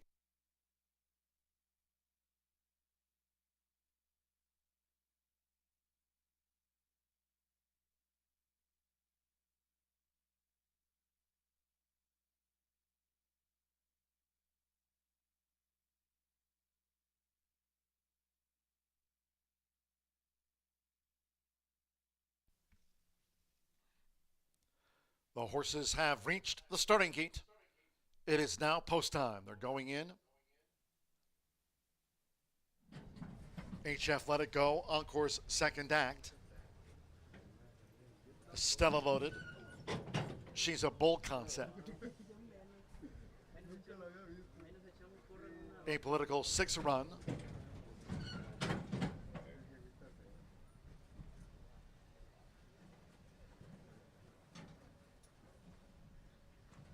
Louisiana in Love.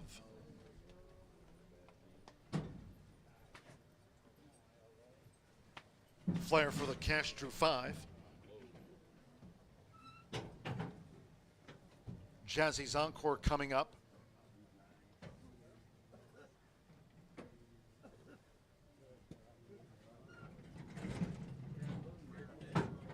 Flair for the cash has gone all in. Jazzy's Encore went in okay.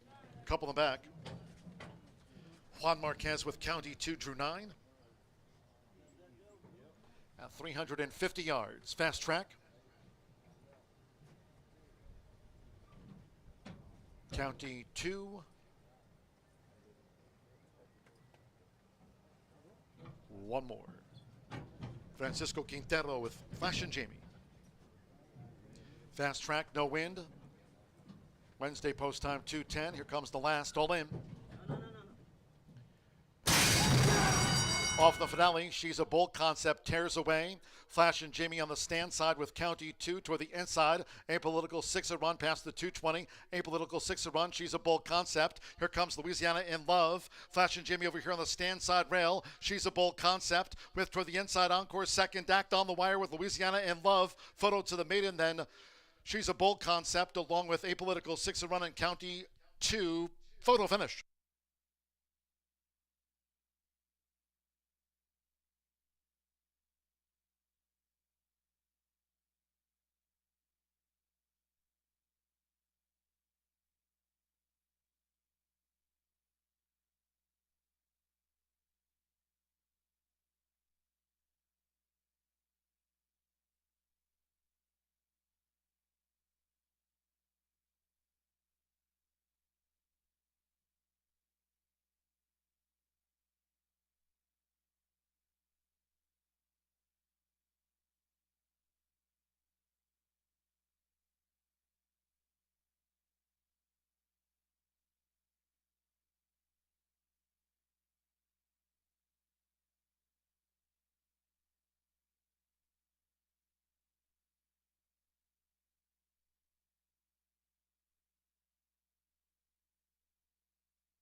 Photo finish, hold all tickets.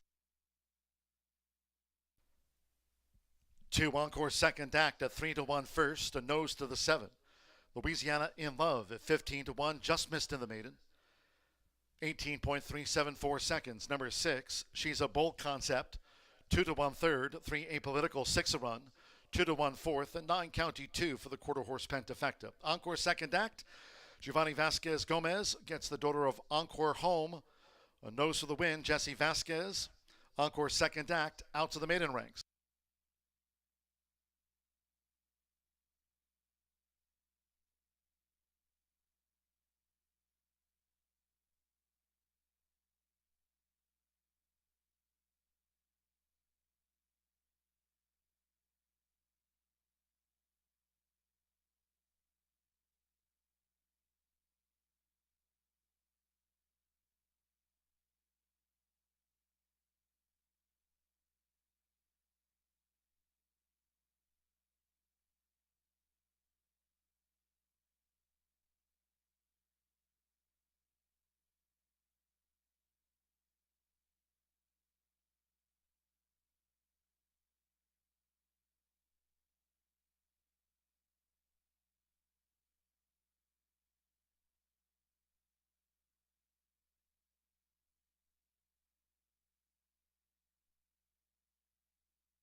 Result official.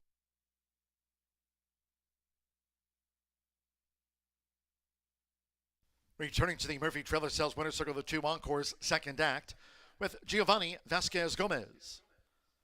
Encore's second act is a 2-year-old bay filly by Encore out of Clearly Hateful by Conscience Clear. Bred in the Hoosier State by Roger D. and Kimberly A. Beam. Jesse Vasquez trains for the breeders. Horseshoe Indianapolis congratulates the winning connections of Encore's second act.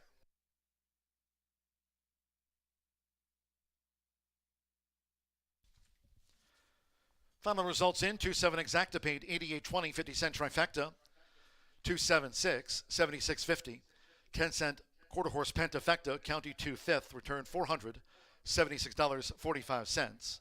Pick 3 $77.30.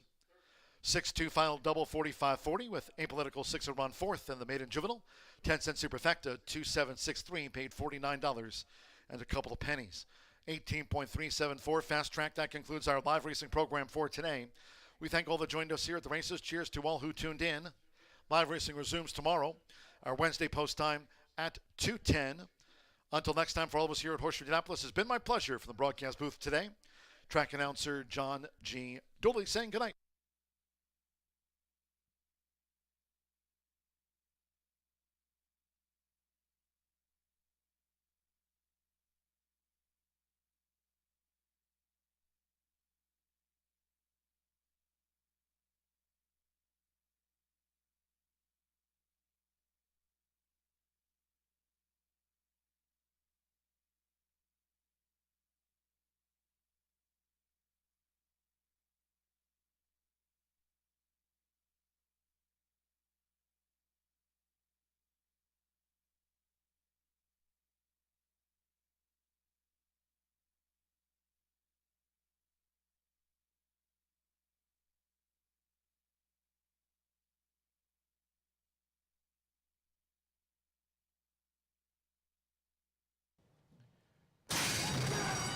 Off the finale, She's a Bold Concept tears away. Flash and Jamie on the stand side with County 2 toward the inside. Apolitical 6-run past the 220. Apolitical 6-run. She's a Bold Concept. Here comes Louisiana in Love. Flash and Jamie over here on the stand side rail. She's a Bold Concept with toward the inside Encore second act on the wire with Louisiana in Love. Photo to the maiden then. She's a Bold Concept.